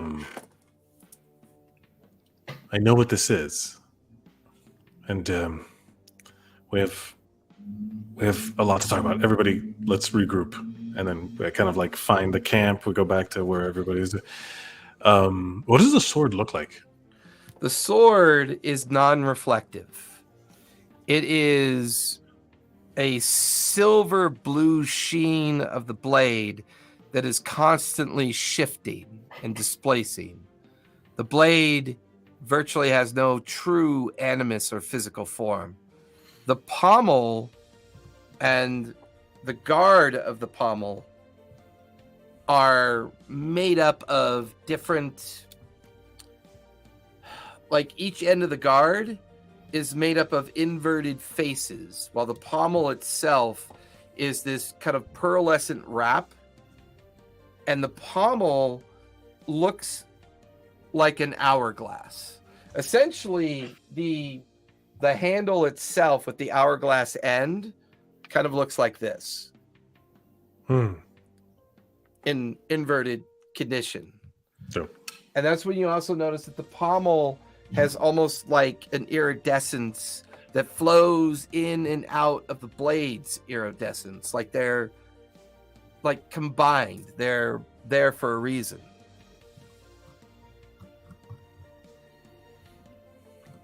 okay.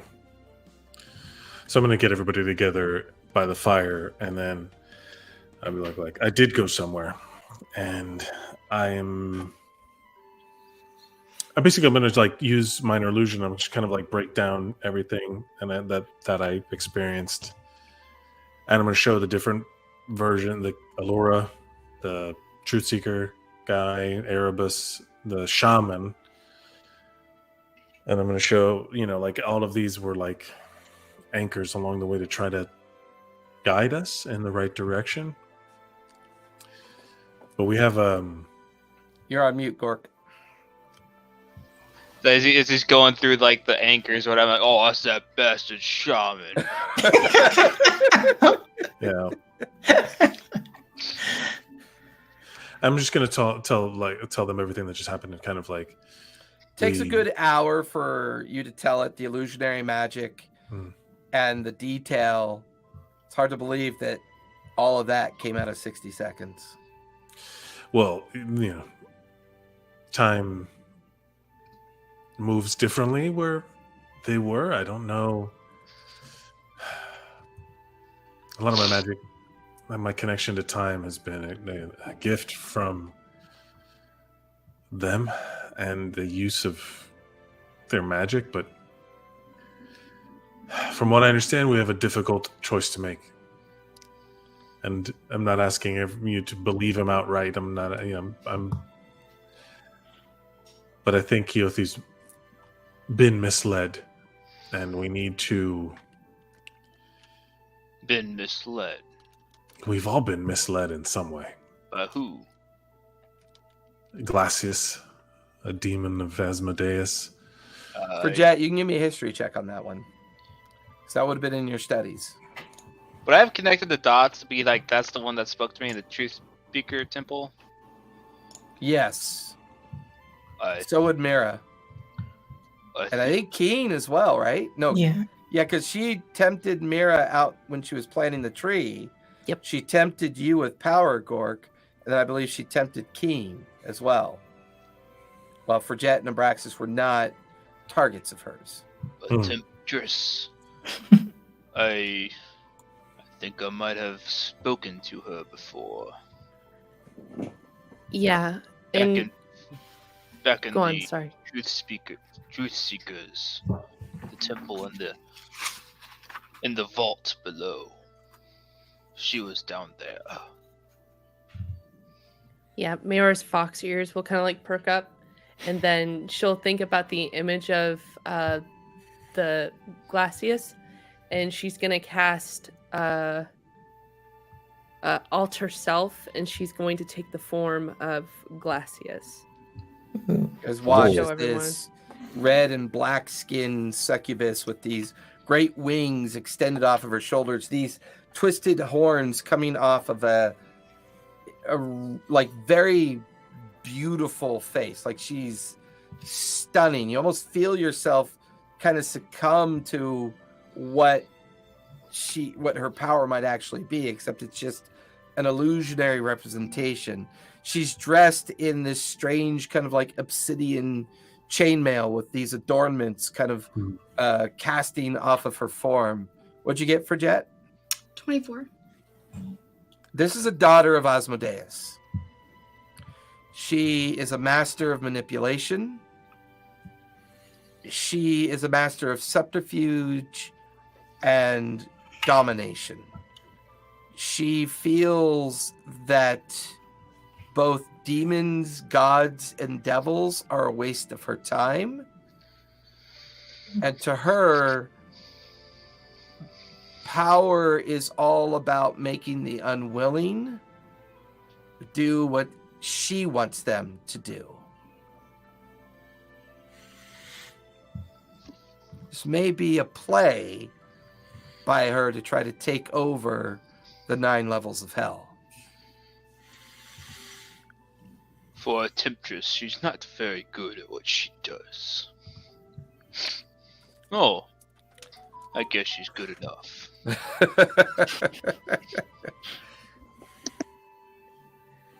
Yeah, and Mira will just put her hand on her hip and just be like, yes, and I've encountered her in the garden as well.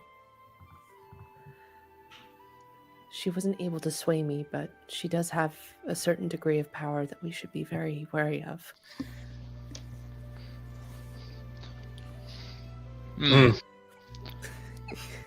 Should be It's a little creepy.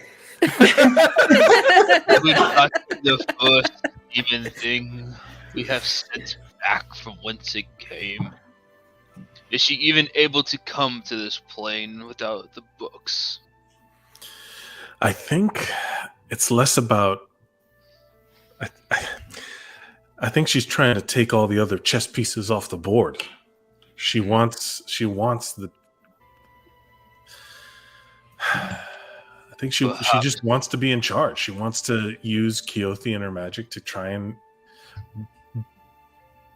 release and then destroy the competition. But either Yes. way, go ahead. From my interaction with her, she very much wanted to be out of the shadow of her father, Asmodeus. Perhaps the next time I see Grumsh, I can convince him to let me lead a war into the hells as I start eyeing Mira. Her horn. Very fine. Like Gork is like just fascinated by the form that Mira took on. He's like, and from your understanding for Jet, she has legions, hordes of succubus and incubi that are at her beck and call. If she could find a way to get them in and out, it could be very dangerous, incredibly dangerous. And we've seen the Citadel can travel everywhere. The astral sea is its ocean. If she has control over that Citadel, who knows where she can take her armies? And with nothing to stop her, no other entities as strong. Oh, the Grumps would make short work of her. He would stomp her like a bug. If they weren't defined behind the divine gate, then maybe they're using this they're using the separation to their advantage. And I think we are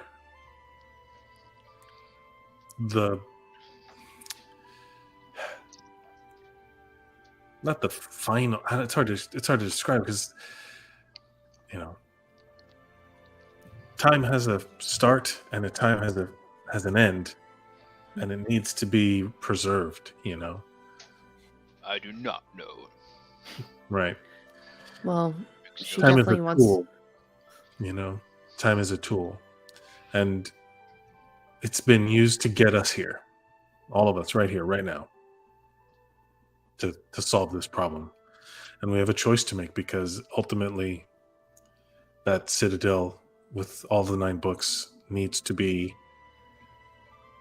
allowed to continue on its course and its intended purpose. Someone's going to have to go with it. Well, who wants to take it? I will take the charge, and Mira will drop her alter self and just.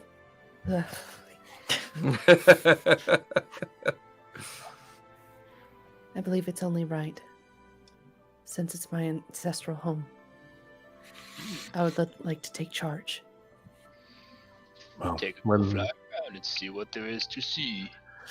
well, when the time comes, we'll The have to Great figure it out. Space Coaster, get on board. To space. Rocket ship. Yeah, dude. But until then, I mean, we have to. This needs to be finished, and we need to find Keothi and find the other book, and then. Well, you said that when we find the final book, that she will try and take them from us, essentially, or make us do what she wants with them. So do we take care of her first?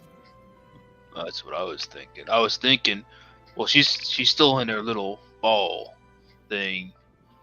And from my understanding, this. What if we take her with us, and the moment we get the last book, and the ball goes away, the sphere, we just shank the shit out of her. She won't see it coming. Yep. I mean, I don't see that as a bad plan. Shank the shit. Okay. Well, I guess Well, there's so many things I don't understand about all. I certainly do not know who to believe. You've it heard so really many helps stories. if you stop trying. Hmm. It helps. Also, for being supposedly stuck behind a divine gate, we sure have seen a lot of gods. Yes. I think they probably see us as an advantage. Maybe an extension of themselves. Beyond the divine gate. Then why do the demon? No, I go. That makes no sense. Never mind. I was gonna say, then why don't we see more of the devil's champions? But I guess we've been killing them all so far. Yeah, Yeah, we've seen. Yeah. we've seen a bunch. You personally sent them on their way. Oh, of course. Well, yeah, we have a choice to make. There's a lot that I don't understand either. And what I'll tell you is that if So let's- Keothi did fracture time and banish this Kronos, and he's been manipulating things to try and influence this Well, blade. Like I said, let's go get Keothi, bring her with us, and then when we get the last book, before she even has time to react or gain her strength back, we will kill the shit out of her. We can't move her, not Yes, we easily. Well, I mean, we still can't move I her think though. the Sky Elves moved her to the Citadel, wasn't that? Which Yes. was like a big deal. I remember it was like a It was very a huge very magical effort. To do Yeah, it. yeah. Or one of us could stay behind next to the sphere and wait for the sphere to fall, then shank her. Well, my blade. Well, this. Do I understand the blade to be? It has to. The blade can't can function the bubble or no? You can pass through it per Kronos' description. Right. He referred to it as the Tempest Blade. Right. Well, the only...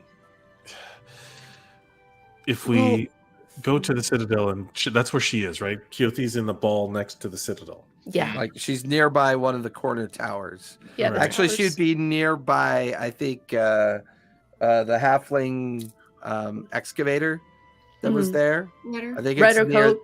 yeah. Rider coats. Yeah, it's near her tower. God, good memory. I was like, Cole. yeah. Rather Cole. Well, Yeah. The idea is, am I supposed to stab the bubble, or am I supposed to get the book and then when she gets out of the bubble, I can? Let's try both. You could try stabbing her first. Or isn't it an opposite? Oh, direction? it's tough. Yeah. Meh.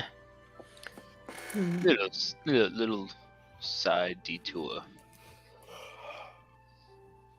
But that's not just a bubble. And then also she has an artifact in there as well.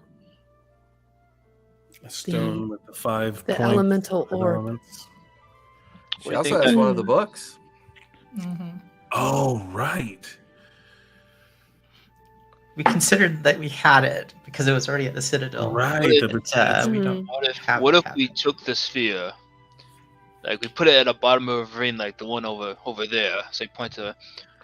We I then really feel like Forget's doing a lot of thinking. we put the sphere with Keothi at the bottom of the ravine, then just fill the ravine with like rocks, and then when the sphere disappears, when we get the last book, it'll just crush her. Or we could somehow get it to sink the sphere to the bottom of the ocean, and then she'll drown, and then the earth And like behind Well- Gork the are book. like all of his ancestors. Like they're in their shadowy ghost forms. They're all like, "Yeah, I like that one. Yeah. That was the best." And like one of the other ancestors, "Yeah, that was really good. We used that on that really shitty guy that one time. Remember?" And they're all like, Or we kind could of like just take the cascading sphere. off of them with each of these stories. We could take the sphere, go back to the volcano, find a magma chamber, put the sphere over the magma chamber, and then when the sphere goes away, she will just. All the ancestors to look the at Gork and go, "That is the best one of all. That is a good one." One of the other ancestors is chewing on a book. What? What are we doing? Or we can get the sphere, right? We put it in the air, and on the other side we'll have 2 catapults. Having the rock throwing spot, they'll just have 2.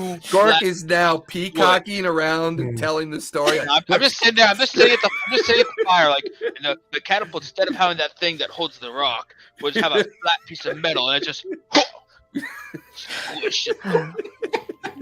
The theater of war is your canvas, Gork. Well, Or I What mean- were you going to say for Jen? I'm sorry. I think I cut you off. why don't we just take it to that dragon's den? No? We'll Okay. Make her, I thought we'll I make did. her a deal, Sorry. right? As soon as the bubble disappears, she gets to kill her, and then she can Oh. have that weird little gem thing for her horde. well, I'm curious. Is Keothi really the bad player here? And if she's being influenced? I mean, Abraxas could have been seeing some weird shit. I don't know. 'Cause Yeah, she- what if that was her trying You, to trick you watch as Gork picks up a strange mushroom. Well, what if seriously though? What if Abraxas's vision was a trick, try and get us to kill Keothi? Yes, because even the aberration of Keothi was trying to fix something. I mean, we already know that she's lied to us about stuff. Mm, She I could have don't been know. influenced by Glassius herself. Right. So I understand what you're saying. Is Keothi just a victim of someone who's had their agency taken Well, away from them as well? So I get it. How about we just go find what's her name and just kill her. Option, that's part of it, but I don't know. I feel like she has been where the books are. Hmm. So Yeah, we need. There was also the Shadowfell form of Keothi that you guys battled. Yeah, that's what I Right. was referencing. Yeah. Hmm. Yeah, I don't. There's also know. the continuous idea of the two Abraxases fighting all the time. Yeah, I feel like there is a lot of manipulation going on. There is a lot of players at hand here, and we're just pieces on a chessboard at this point. So, what? What do we do? Well, we need to make sure that the decision we make is well informed. There is a lot that we have taken charge to hold the burden of. Let's hope we make the right choice. Everybody give me insight checks, because there's a lot of information being shared right now. And I want to see whose backstory might help here. Not 20 for 26. Whoa. Ooh! I got Yeah, a nat 19. 22 for A 25. natural Oh my 22? gosh. I didn't know you could get a natural 22. I got a 25 in total. Okay. Man, I am rolling poorly. 11. Okay. I mean, because even the dragon, she'll tell everyone, like, even the dragon has had its will taken away. Yes, but I'm not a dragon. I'm Gork. Yes, and you're full of free will and imagination. But there's a lot of innocent people being taken advantage of for these major players, and it's not right. Or you're back where Abraxas was earlier. You think that, taking these books and ending the calamity or not allowing it to happen again will just fix everything. You say that as if wars won't be fought, as if great terrible things will just stop happening. One great terrible thing can be averted. Just Humanity will have to learn. Humanity is flawed, but this is a step towards well, I'm not human. making sure that everyone's still here.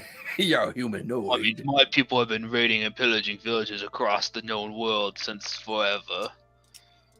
Yes, but this will ensure that you all have a future. A future? The only future I see is just war.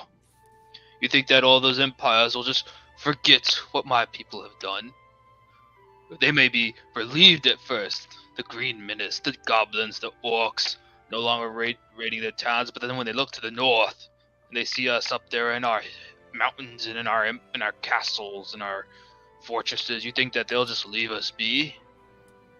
They'll come with war. And we will have to defend ourselves, and then we will go with war, and then they will have to defend themselves.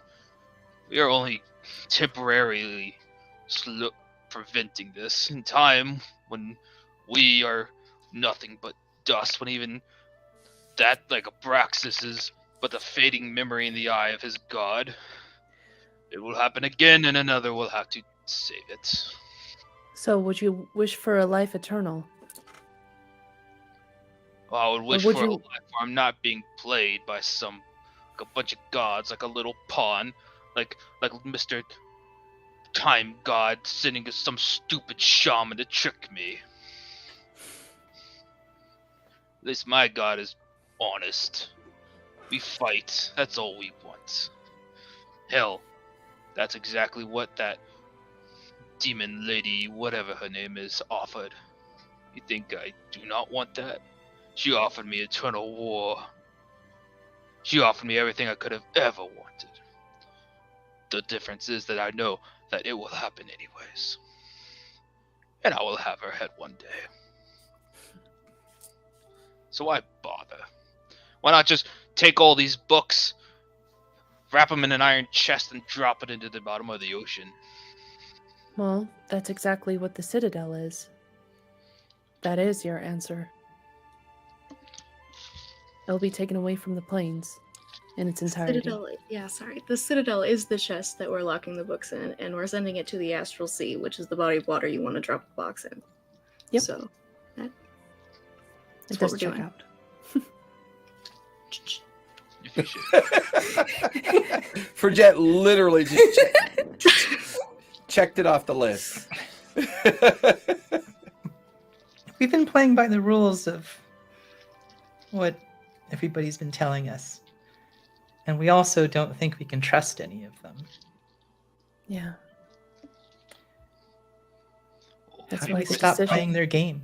First we thought we could trust Keothi, then we didn't think we could trust her, and then we thought we could trust her, and now we don't think we could trust her. Maybe Well, you know, on the Citadel, don't they have those massive adamantine cages below? Could we not lock her in one of those down there while we are gone? she's already encased in. Yes, but Abraxas said By when her we, own get, choice. when we get the final book that she'll come back. Yeah, we think the bubble's gonna pop once we find the other book. Well, So why don't we Well- lock her down in that dungeon? Well, it will be undone by the blade, no? I think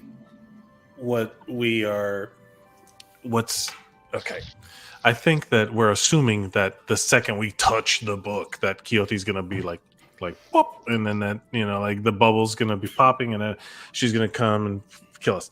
I don't know if that's true. I know that the sword can pass through the bubble. I know that she has one of the books, so I don't know what the trigger will be for her to come out, but I know that the blade can pass through the bubble. That's for sure. The blade can pass the bubble.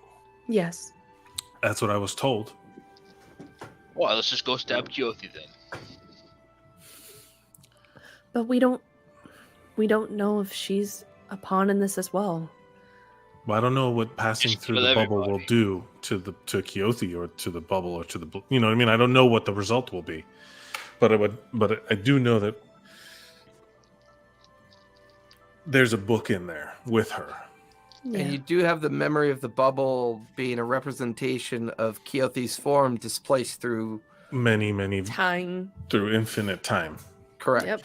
So, if we are to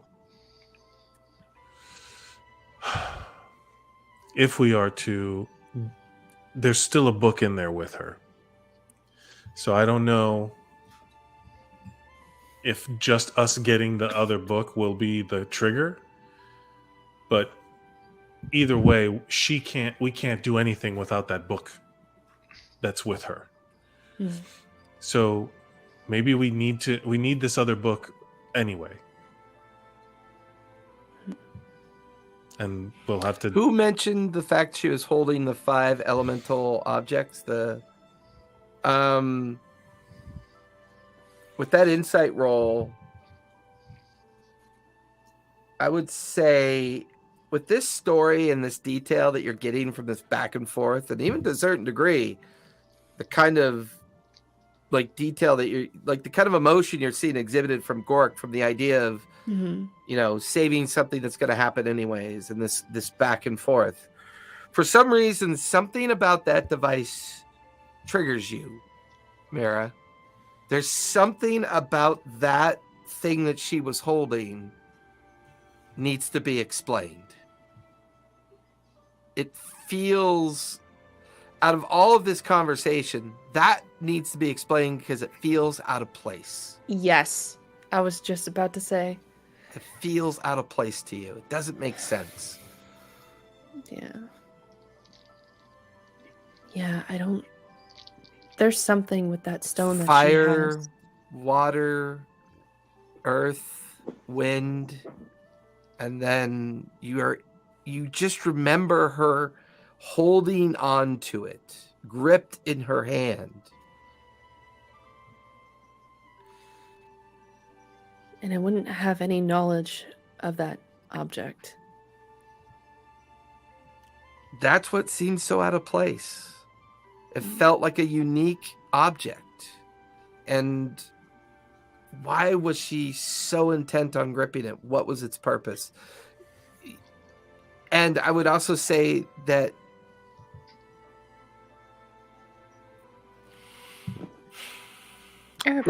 its oddity is the problem. It just if she has the book and if she is keeping herself protected by shifting through thousands of points of time, everything that Abraxas just talked about, there's these things called anchors. Time moves. But if time is moving and you want to step back into it, you have to be anchored somewhere.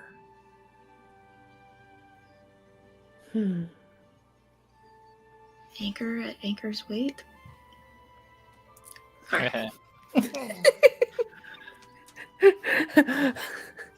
Well, I wish I would have thought of that. That was pretty fucking clever. Yeah. You know what, Forget? Awesome. D6 inspiration for that one. That was awesome.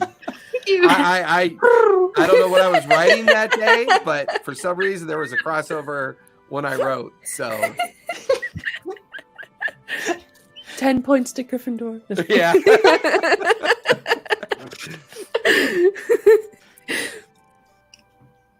Yeah, Mayra will convey that to the group. Okay. And then Anchor's Way. So we continue on. I still think we should lock her in one of those cages first. Well, maybe we could send a message to the Citadel, the armies, to at least prepare. Yeah. For what's to come. Although I'm not sure how to communicate with them. Well, I have the stone that I can talk to. A message. I mean, I still got that little rock that Keen's lady gave me. I just start reaching into my little bag. I don't know where. Like a finger Throwing falls out out, stuff. a chicken wing Just turn falls upside down, out. all my shit falls out. Like a The sky elf forks come bracelet out. falls out. all the silverware comes out. Abraxas' favorite toothbrush falls out. That's where it went. That's where it went. I'm using that to clean my feet. Oh, there's my butt. No, but can someone do that? Like send a message to somebody. I can't. I cannot. I mean, I use the stone. I check in with Laura every once in a while. Isn't Did she- Alora there? Yeah. So why don't you just tell her to do it? Mhm. Yeah. Or ask her You can warn her. Yeah. She's very powerful. Ask her to politely commit murder. Well, or at least contain. Just know, don't Here's know the that's what I thing. said. Gork wants to shank her, not me. That is all Gork. That is all Gork plan. Yeah. Or fly swatter with a catapult. Reminds me of the Ewoks battling the AT, the little scout walkers. Because evidently billions of dollars worth of technology cannot kill teddy bears. But you can send a message to her though with a little rock. Mhm. Yeah. Well, tell her. Well, I guess you just tell her what we know now. Mhm. Or Right. not. Have her send message to Flathead. He can bring the orcs over. We may need their strength, along with the other Krunderg. Flathead. I'd forgotten about that guy. That was genius. You guys are name dropping tonight. That makes me feel so proud. Stop it, Vince. That's totally not true.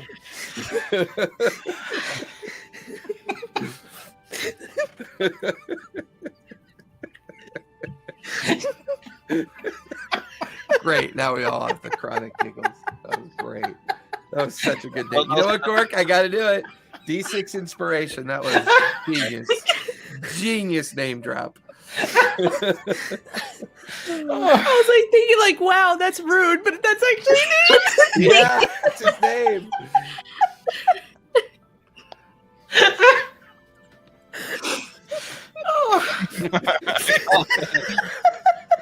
Mira's gonna die. I call dibs on a kitty cat ear headphone. Okay. Okay. Yeah. It's funny because normally it's for Jet and Mira that get the giggles. Now watching here, let me if I move you over here, maybe it'll stop.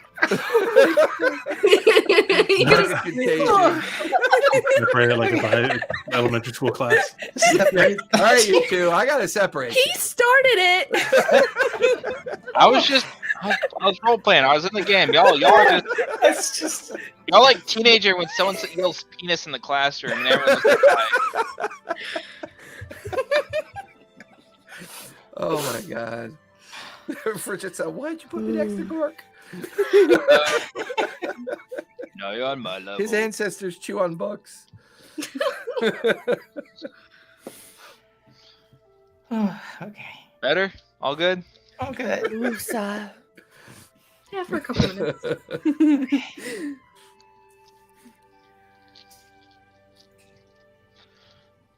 So what do you guys want to do?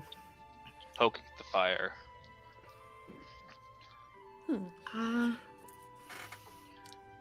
The last of the light drifts. The sun begins to set. Nighttime. The sound of the cold background as you guys are up on the ridge of Keothi's old tower presence that used to be here. Looking down into the ravines on either side. And any last minute things you want to do before we take a long rest? Keen, do you want to reach out to Alora? Or you want to wait till tomorrow? I was gonna wait until tomorrow, like when we're back on the airship. Okay. Makes sense. So everyone go ahead and click off a long rest. No need for a watch, as this place is territorially controlled by the frost giants, and they are your friends now. So there's absolutely no threat nearby at this point. You wake up to Gork kind of kindling the fire. Food and snacks being brought out of bags for quick meals. Kit being put up on shoulders and backs. And at some point, Menti is going to arrive in Workspire, where the current dwarven excavation is going on as well. And where your 5 dead bodies are. Right. We buried them. I'd forgotten about that. I was just thinking, Yeah. our other dead selves are there. Yeah. They're One buried. version of them Fine, anyway. We don't have to be confronted with that again. So with that, you guys gather up your kit and head towards Workspire. Yep. Takes you about half the day to make it down the cliff faces and ravines that take you to the outskirts of Workspire. At which point, at that half-day mark as you arrive to a bunch of dwarves staring up at the sky as a very small point in the air is getting bigger and bigger and bigger and bigger as the airship, with all of its changes, all of its add-ons and features, it looks to be heavily armored underneath the hull. You can see that the sails and the big bladder of air have been repaired and replaced. You can see all the damage and planking has been replaced. The automatons taking advantage of the 3 days to do all the work they can to get it ready and fit for flight. You guys watch as it falls and drifts down and down. And there's Menti in her automaton form. She peeks over. Hey, boss. Hey, everybody. Hello, Minty. Minty, I You're a salute. welcome sight. You guys ready to go? Get this going? Yes. By the way, they gave us a new piece of kit. And you watch as a sky coach lifts off the deck, swoops down about 100 feet to where you guys are standing, just kind of hovers there, about a few feet off the ground. I'll climb on it. Fancy. Very nice. Yeah, we have a tender boat now. You watch as the dwarf. Well, it's been a while since I've seen Kit like that. Well, so yeah, what do you want us to do with your fucking bodies? As the tender like starts to take off. I was gonna go. Oh, I don't give a shit. Just burn it. The tender lands on the main deck. It kind of shifts over up to near the prow to like be lashed down by a couple of the automatons.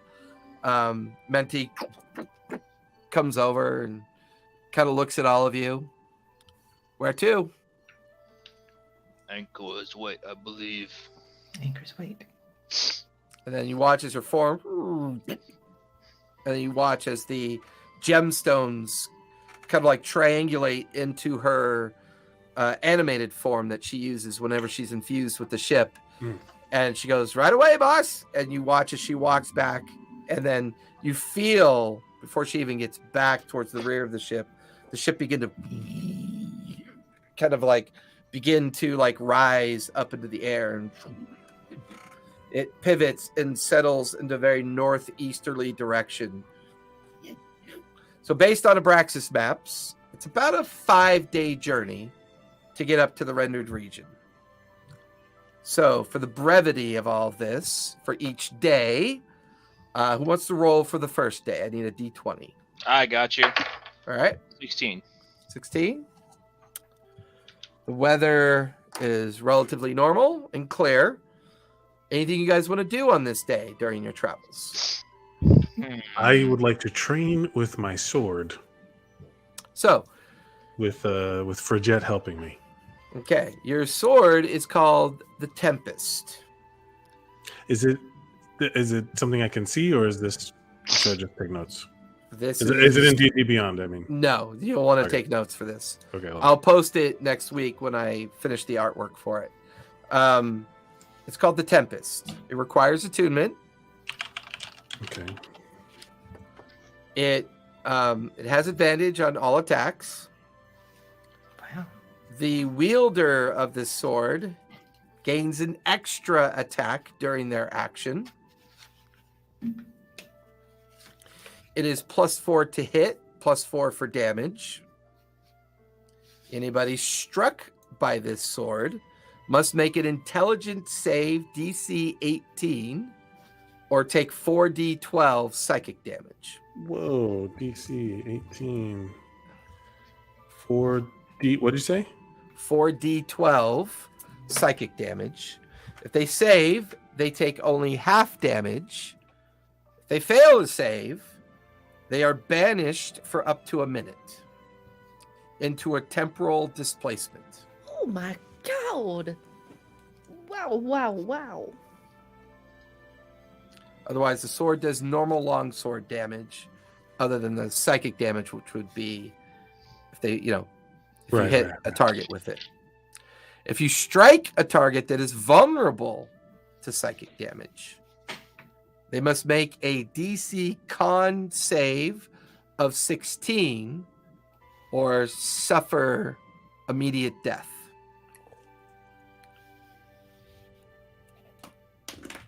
Oh, jeez, I am so happy we got this sword. Holy cow.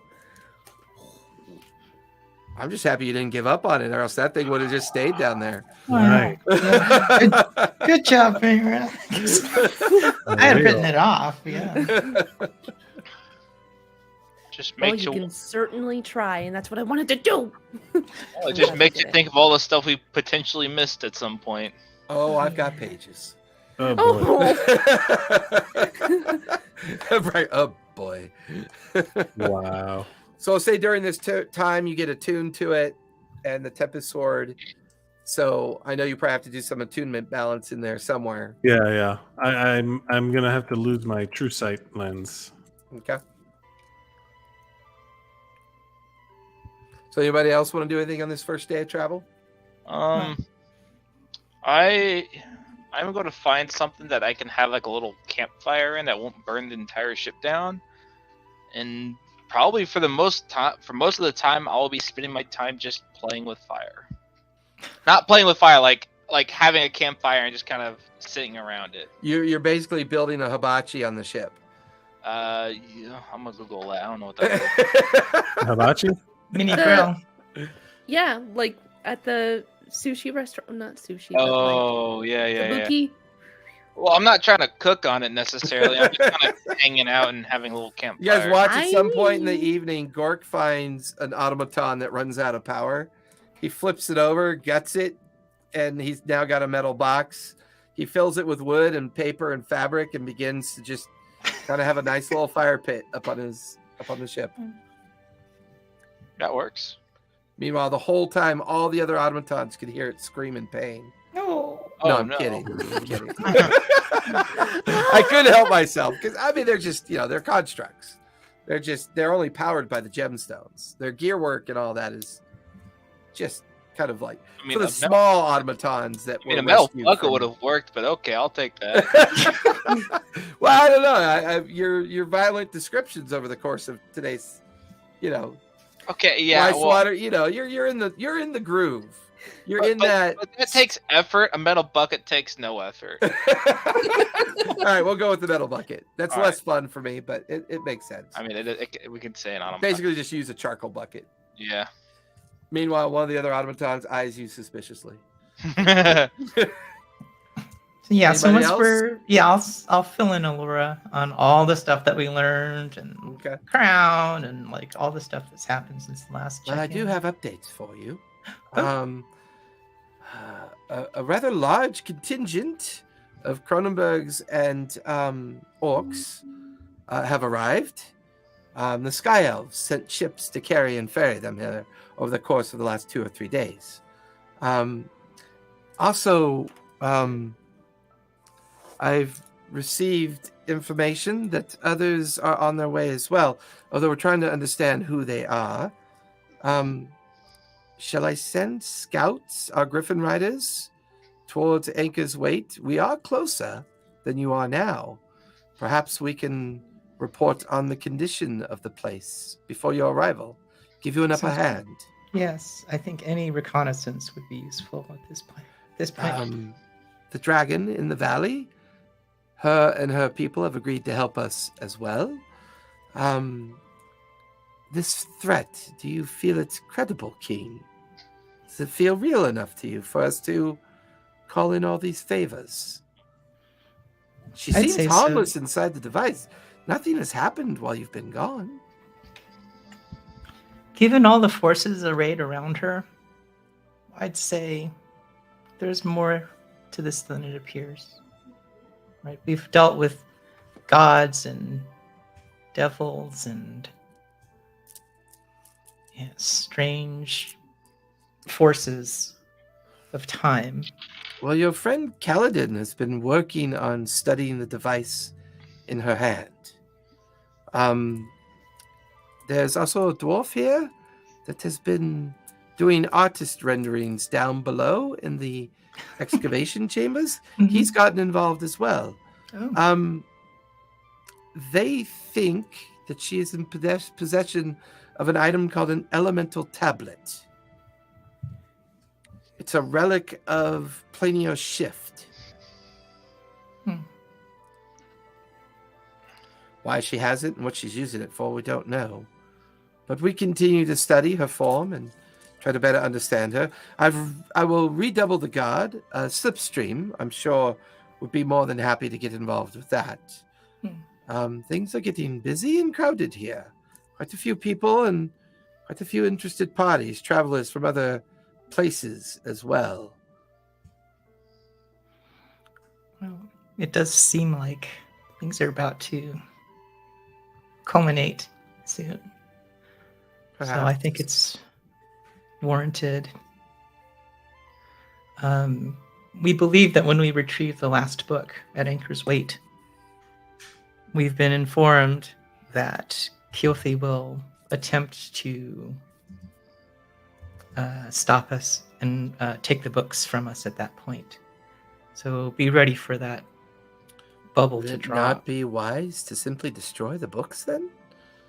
take them out of the equation, keep her in the bubble forever, and we take her to Vasselheim, place her inside the Cobalt Soul's vault, and just chalk this up to another prevention of collapse and calamity. Is all of this worth it when there are more than one options here, Keen? It would take a great deal of effort and time to do this, but why not just end it now?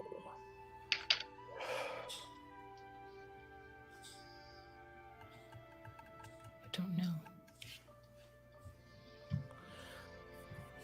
Well, we'll continue to study and do what we can. I will send Griffin Riders to scout out Anchor's Weight, see what they can find out, make sure things are safe for your arrival. My understanding it is quite a large coastal community that's mostly filled with fisher folk and tradesfolk in the kind of like fur trades. Nothing too significant up there. Is there anything else we should scout for that you could think of? There's a place nearby, and I'll try to describe the location because I saw it on the sand table, right? Yeah. So, a place called the Shadow Forge. Interesting. I do know of an old dwarven ruin up there, an old kingdom called the Ice Haze. I'll send riders there as well, see if they can find anything that matches that description. Okay. See what we can do. Thank you. Well, keep us apprised. Be safe. And the projection falls back into the stone. Who wants to roll for day 2 of travel? That's a 7. 7. Roll a d6, please. Sorry, d8, because you're now on the weather table. That's an 8. An 8. When the blizzard hits, it is ice cold and forces the airship to have to travel very low across the tundra. The visibility is practically 0. The wind's chaotic until night begins to fall on the second day, and Menti unfortunately says we have to land. Cannot continue in this storm. You guys feel it settle into the ground of the ice tundra at the point that the sun goes down. The storm rages and rages all night long. I'm going to use a wall of force to like block the wind. Okay. So it's like 100 square feet of, or whatever, I forget it. 10 foot by 10 foot panels. So it's like just to like block it up. That's fair. Anybody else want to try to prevent too much harm or potential damage to the ship as the storm rages? I can cast a wall of force as well. Okay. So you and Abraxas kind of time things and organize things, trying to protect the more delicate and important parts of the ship, we'll say. I have a little fire going behind one of them. Anything else you guys want to do with day 2? Can we destroy the books? I thought they were like indestructible. They're locked in Frigette's bookcase. In her little chest that she had retrieved from Gnomeworks. I don't think there's Boys any and way girls, to this is destroy why them. this is why you don't read. Books are bad. Books cause disasters and Like the wind and storm is like raging around you, and it's like Gork's poking at the fire. Books Books did this. If we That's only colored good. and didn't read, everything would be fine. I mean, if nobody can do anything without all of the books, do we just take the ones we have and send them into the astral sea? Or do we not want to do that because the gate isn't really closed? I don't know. Right. Didn't we try to put the books in in the Citadel? Did we try to put them in the hands of something? No. No. No. No, We figured out we were supposed to, but we didn't actually. Yeah. We thought it would be too early.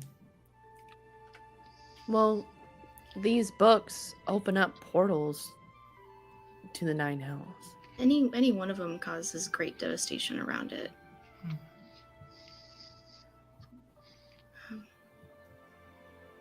They all have to be taken in its entirety. One could pose a very disastrous threat.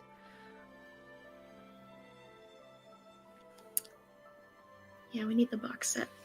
Where do you think you will take the Citadel once the books are there?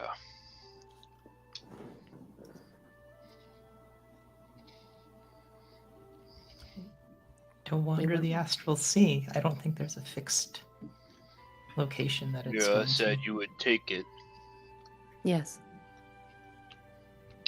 Or it'll be where will you take them? far and away, where no one can place any influence on it, and it's guarded. Do you know what is out there? Well, I haven't personally been out to the Astral Sea, but Do you think there are other planes with gods and demons and other places like this? it could be possible. But those books will be protected. I will ensure that. Well, I'm not so worried about them being protected. I'm wondering what is out there.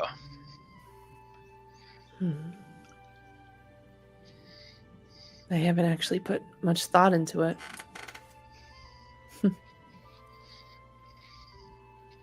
Maybe it seems a bit foolish to just be out in the astral sea and not have anything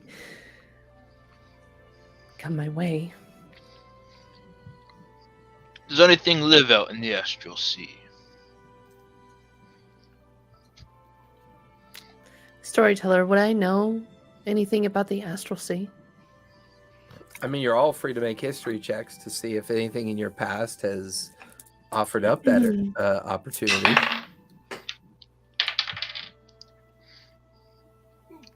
Not 20. Woohoo! 31. What did you get, a dirty one, Gork? 31. Awesome.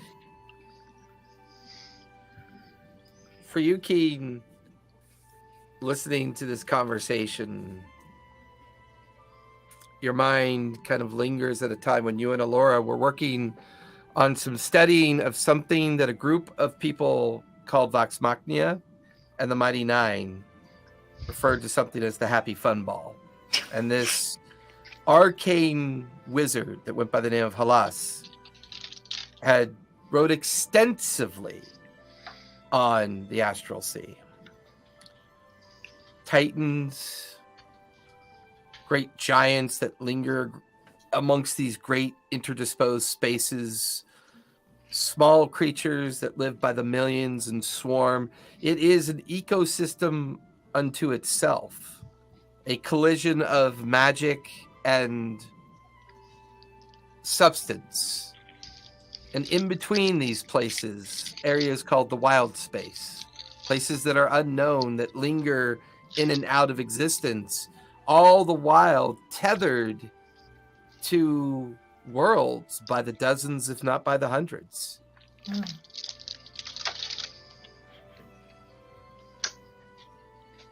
So yeah, I'll explain that. Sounds like there's plenty to see. Well, that's exciting. Maybe the city can move to multiple areas in the Astral Sea. It doesn't have to be in a fixed spot either. Can the gods travel through it? Can they go to these other planes as well?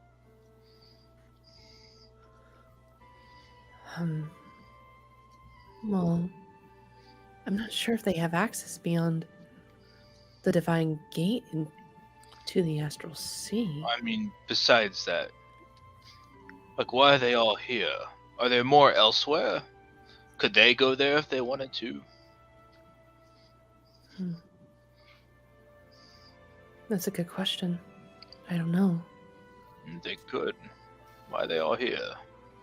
Unless there are more over there, and they'd have to fight them.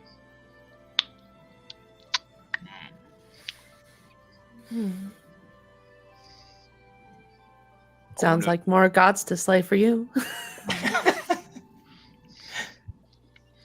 As this conversation goes on, as the discussion on what to do next comes to a close, the end of day 2 is where we're going to stop tonight. And when we come back, are we coming back next weekend?